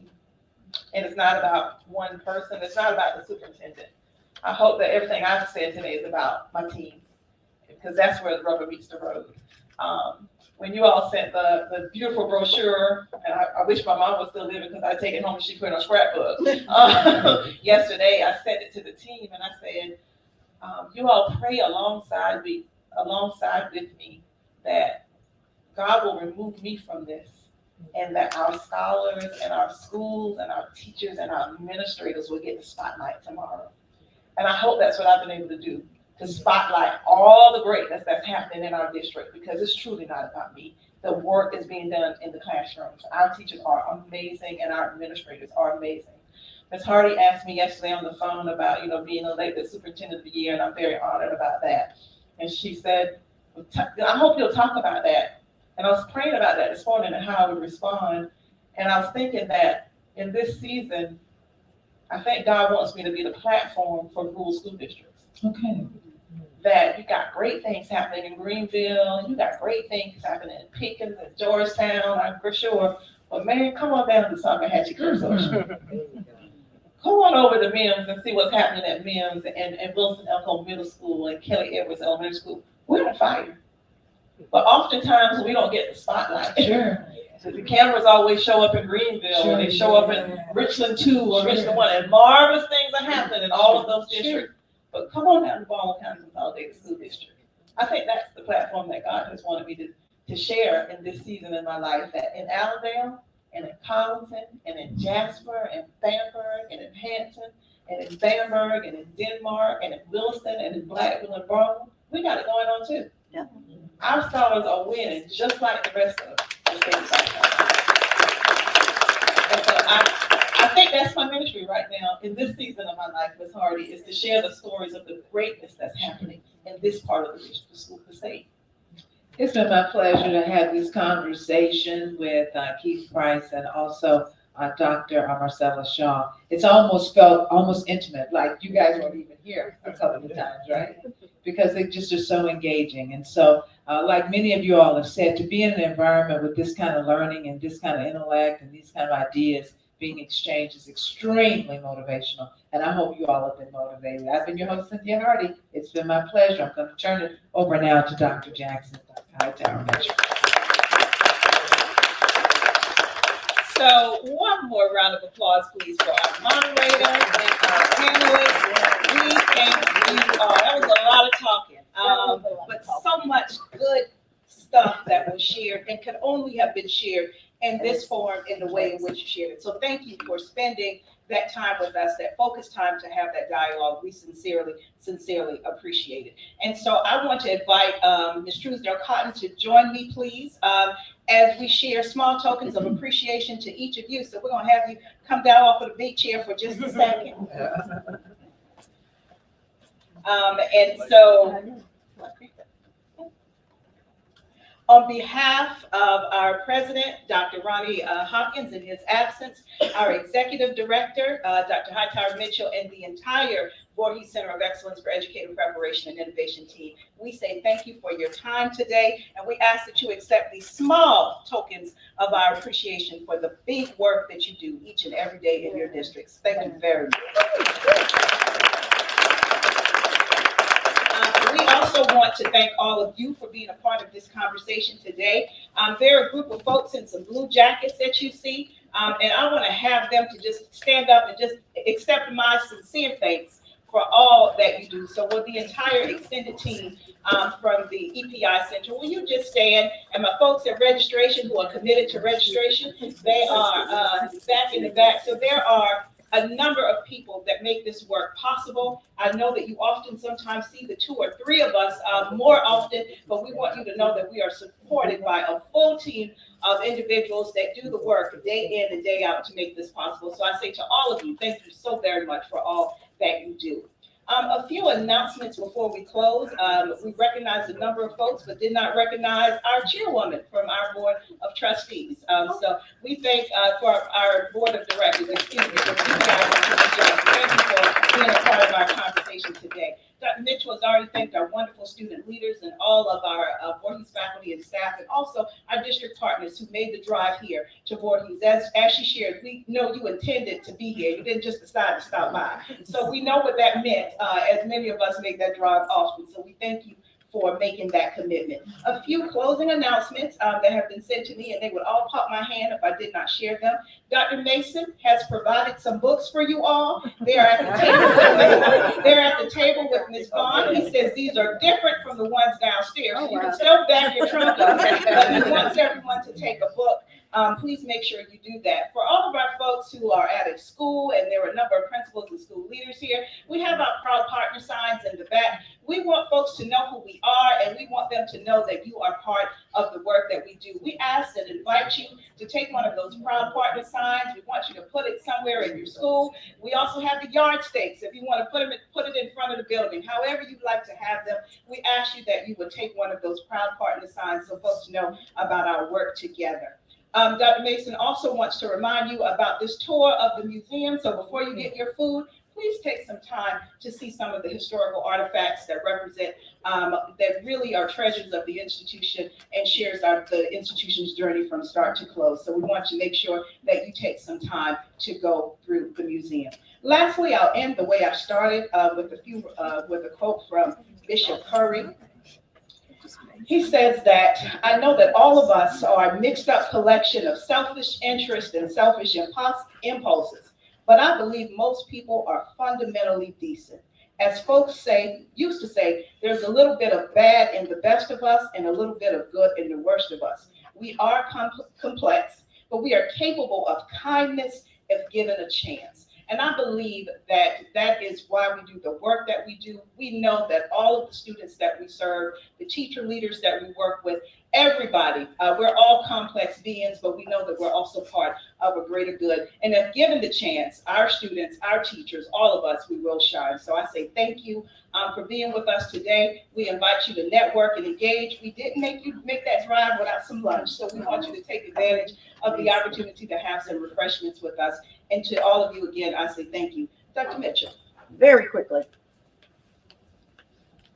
I will again lend my thanks to everyone for being with us today. Please join me in thanking Dr. Jackson for her leadership.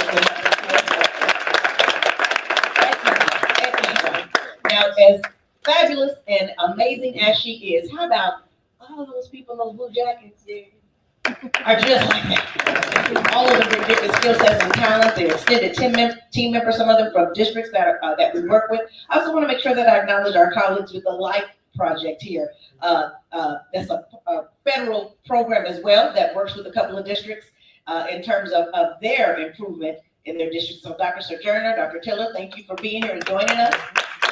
They're part of our partnership with MCDC, and so we're happy to have them here. So let me just tell you, our president absolutely hated that he could not be here. And I hate that he missed this because this really is a part of his vision. He called me out of the blue one day and talked about doing some work with teacher education here at Voorhees, and Voorhees didn't have a teacher ed program. So I was thinking, Dr. Hopkins, that's a great idea, but you all are not in education. Well, guess what? We are now. And so we are certainly grateful for that vision. I would be remiss if we did not acknowledge that in this space, this very historical space, this is an institution, as Dr. Jackson mentioned even in the video, Evelyn Wright, 23 years old, back how many years and years ago, before she had any business having any kind of confidence in herself, believed that every child deserved an opportunity to have access to effective educators and effective schools. And so she is the kind of educator that we aspire to be. And so we haven't said a whole lot about cultural proficiency, but here's the thing, you cannot be effective if you don't understand who you are. And understanding who you are, make sure that you buy into and accept who your students are. So those are the kinds of educators that we aspire to produce. We believe in diversity of every kind, diversity of thought. Our definition of diversity includes white children. It is about each child in a classroom. And so what I know is that if you've taken the time to be here and join us today, you're our kind of educator. And for that, we say thank you. Please enjoy the meal and be safe. To our virtual audience, thank you, and we are officially signing off. The rest of you enjoy the lunch. Please enjoy the reception. Please visit the museum. Our panelists and our district representatives, we're going to trouble you just a little bit for some formalities with photos. So if you'll start making your way, if you are a district liaison, one of our